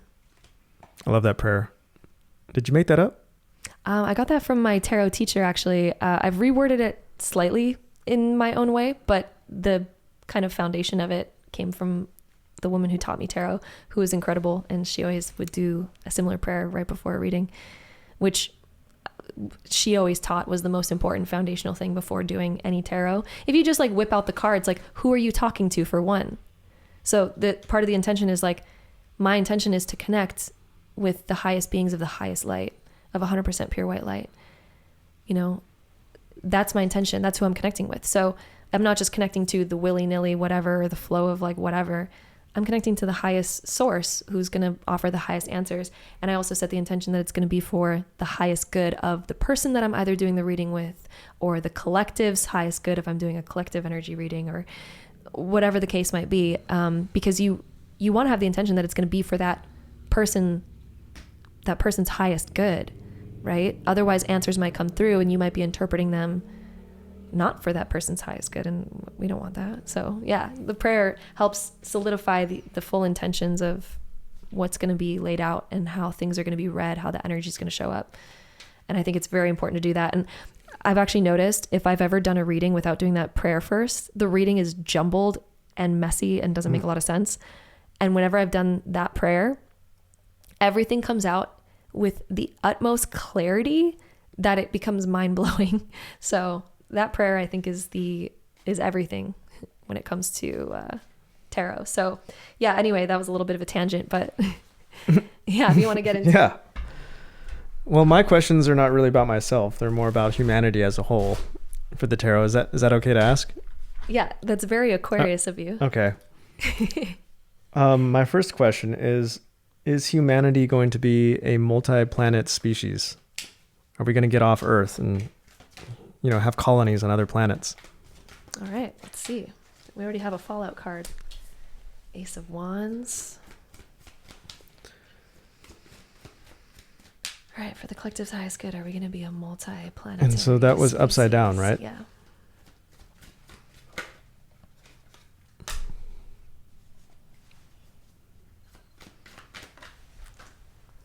Oh, that's not looking good. So one thing that I would say is we're not as close to that as we might think.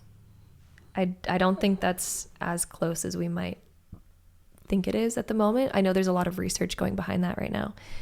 I would definitely say that that's not, it would be very difficult for us. However, with Queen of Cups being here, I feel like our humanity will continue like putting energy towards that. But we would have to, this is going to sound really interesting, but we would have to take a lot of our earth with us, or a lot of our own resources to become multiplanetary, or we'd have to change ourselves in some way, or we'd have to take, again, parts of our earth to put it on other planets, because other planets, as far as I know, they are made out of different things, different gases, and they don't have everything that Earth does to sustain life. We would need to take a lot of our own resources and our own earth in order to do that, because this Queen of Cups, what she's showing me right now, is like the water right here is going to be one thing that's like really important, creating like viable water. The earth that's below her, the flow of that, like in order to be sustainable, I think we're going to find a lot of challenges with that. So if it does come in our future, I feel like I don't think we're going to see that in our lifetime, to say the least. The potential's there. However, we're nowhere near it. And we're nowhere near as close as we might think. That's what's coming up. That makes sense. Yeah. I mean, it's pretty difficult to do that. And in order to get to other planets, we're going to probably have to drastically change ourselves. Mm-hmm. Yeah. So humans in our current form, I don't see them colonizing other planets. It's just no. This one right here, the 10 of Swords. Yeah. If we went on another planet, that's not working out. When that came up, it did not look good. No, I mean, breathing the air there, because actually the swords deal with air. The air is toxic. That's pretty accurate. It's not viable. The water, the air, everything is not viable. Even creating, so this one deals with also, it's connected to fire, which is connected to the sun. And the distance, this almost tells me like the distance from different suns to provide heat, to provide viability with that, it's really hard to find the same circumstance where Earth is right now to create such a viable environment. So I would say we're very far away from that. And if we were to create that, we would almost need to take pieces of Earth to somewhere else to even start creating that. That's what it seems, what it's saying here. I still think we should try though. Yeah. I do feel like we're going to try. And the fact that Queen of Cups was the last card that came out, I would say that the possibility is definitely there, but I would say that we are nowhere near actually creating that. All right. Yeah. That's a good insight. Yeah. Good answer. Yeah. Okay. Let's next question about the economy. Are we due for a collapse, or is the worst behind us? What are you saying with the economy? Let's see. Do we have to get specific? Do I have to ask about like a specific country, or is this like a global thing? Whatever you want to ask. Do you want to ask globally, or do you want to ask like for a specific country?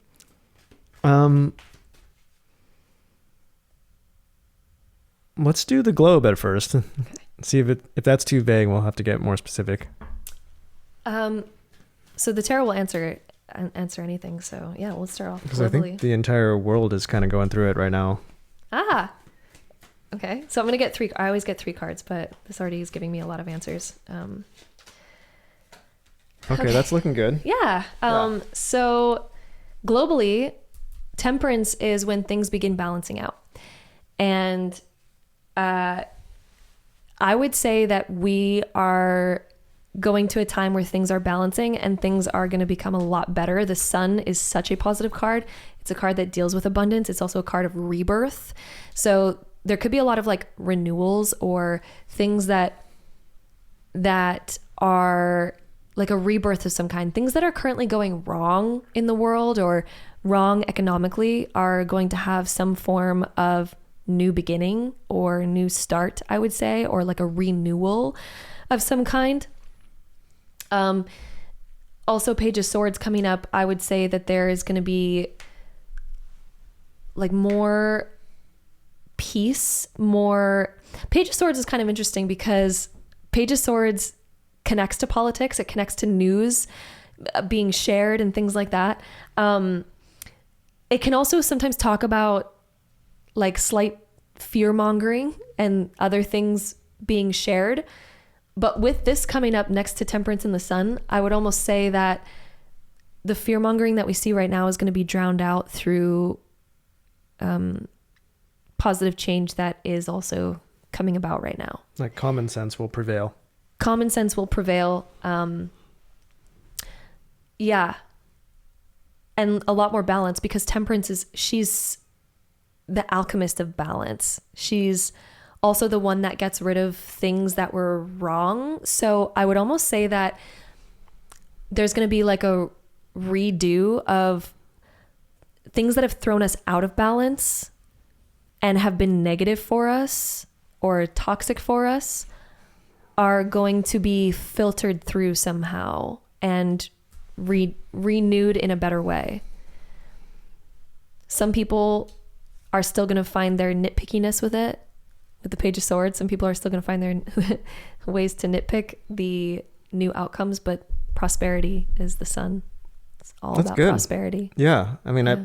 I think the whole world is kind of going through it financially right now because we all experienced the pandemic together. Mm-hmm. And now we all are experiencing this kind of like period of chaos and unrest. Mm-hmm. But these cards look encouraging. Very encouraging. Yeah. I think humanity is waking up and we are rejecting these false narratives that the media is putting out. So yeah. I'm also seeing an interesting thing where I want to say the power is coming back to the people. The reason why I say that is because the reds in these cards are really sticking out. Red always symbolizes power and temperance with the balance.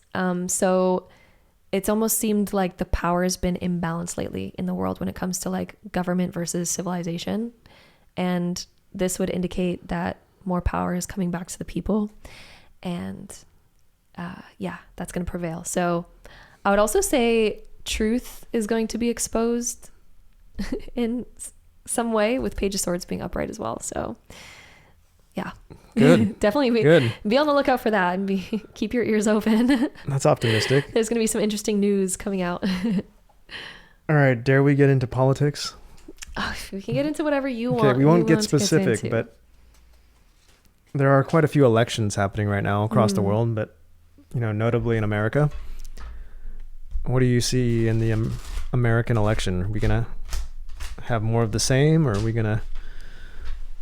That's a big question. All right, let's see what we can get out of here. Okay. What are we going to see in the American election, the next one coming up?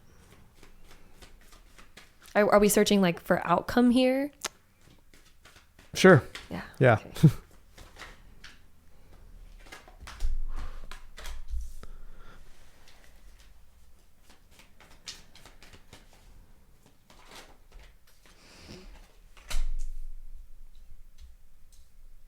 some reason I feel like this card really wants to come out too. So definitely things are changing with King of Swords being reversed. King of Swords is actually very interestingly connected to politics, actually. With him being reversed, I would say that there is going to be some like definite changes.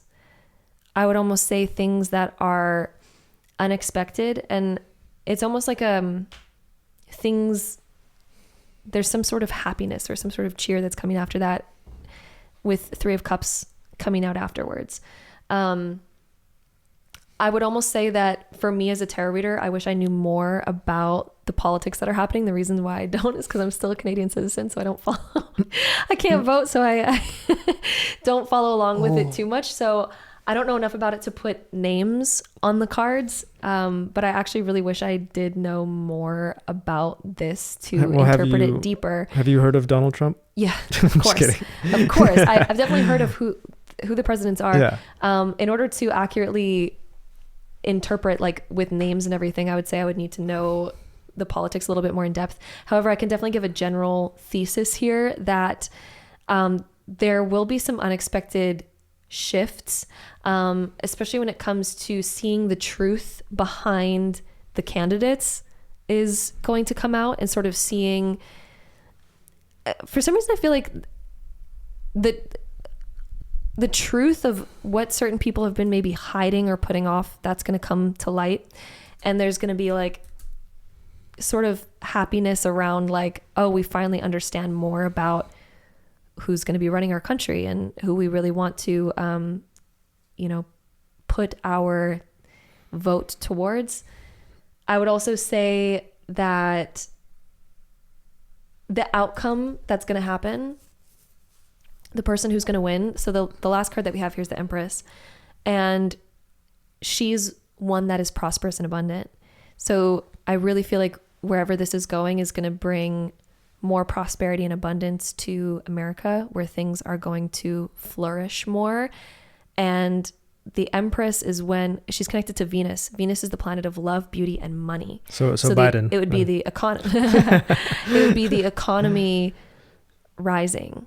It would be a more fruitful economy. It would be where, it's like she's the one where like the wheat is growing, the fruit is growing, it's fruitful, there's more opportunity within the Empress. It's also when it's also the birth of something new. So in some way that's going to be an outcome that comes through as well. The brewing of something new, and also a new vision coming to life. Well, that's encouraging. Yeah. Good things to come. Like I like that you don't get political at all in your readings or your channel. And I try to avoid politics, but it's like, it's a big part of the culture right now. Yeah. Figured I'd give it a shot with a question. Yeah, absolutely. But let's end with one more question that's a little more spiritual and deeper. Are we going to discover a lost ancient civilization in our past? Like a new one? Are we going to discover that there was one that we are blind to, that we didn't know existed? Like maybe under the ocean or buried. Like, are we talking about discovering such as Atlantis was real? Or do you mean such as discovering like something entirely new that we've never even seen before? Something entirely new. Okay. We're going to discover any new ancient civilizations.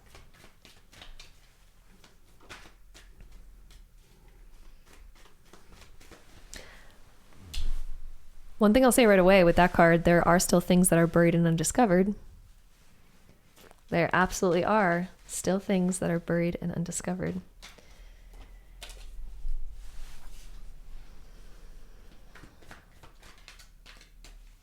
Let's get one more card here.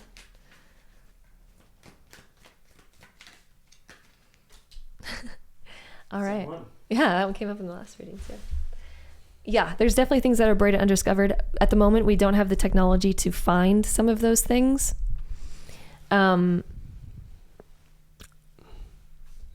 Also, I feel like we're not looking in the right places right now. There absolutely are. I would say that there's multiple undiscovered civilizations, multiple undiscovered mysteries. At the moment, yeah, again, I think we're not technologically there yet to discover it. And I would say it's very much buried. The Knight of Pentacles being reversed and even the Eight of Pentacles being reversed, those are both earth signs. And so when you think about both of these being reversed, it's like underground, way underground, still undiscovered, yet to be discovered. This actually opens up a lot of questions for me. Oh, what? I'm kind of curious, like, what were they? Like, tell us more about them. But yeah. All encouraging. So you are optimistic about the future. Oh, always. I'm definitely always optimistic about the future. What keeps you optimistic? Because I know that even dark times lead to good times. They just lead to transformation. Any dark time leads to a transformation that had to happen anyway. It had to happen. So, that's why I'm optimistic, because I know that bad times and good times are ahead of us. I know that both are ahead of us, but I also know that bad times have their purpose and are purposeful. Therefore, I embrace that as well. And all of it always leads back to good anyway. So I would say that makes me very optimistic about the future at all times. And yeah. Well, if you are optimistic, that makes me optimistic. So I'm very grateful for you. I think this is probably a good place to end it. Yeah. Yeah. Anything else you want to say? Get out there and live your best life. Yeah. Take your power back. Live your best life. It's the best way to live. Overcome those fears. Don't let fear stop you from achieving what you really want to achieve in life. I'd say that's my biggest advice to people out there and people listening. Don't let fear stop you from pursuing and achieving what you really want, because you are capable of it. And all of your potential lies on the other side of fear. So, yeah. I love that. And I'm so grateful for you, and you inspire so many. So please don't stop making great content. And where can people find you? They can find me on social media, on YouTube. My YouTube channel is The Gem Goddess. On Instagram, it's The Goddess Gem. And I also have my website, thegemgoddess.com. And I also have a jewelry website, lunagem.com. And those are the two places that people can find me. And I just want to say thank you so much for having me on, because your podcast is very inspiring. You inspire me every single day. And it's always an honor to connect with you. Oh, it's an honor to connect with you too. Yeah. Thank you. Thank you so much. Thank you. All right. This has been another episode. I hope you enjoyed it, and peace and love.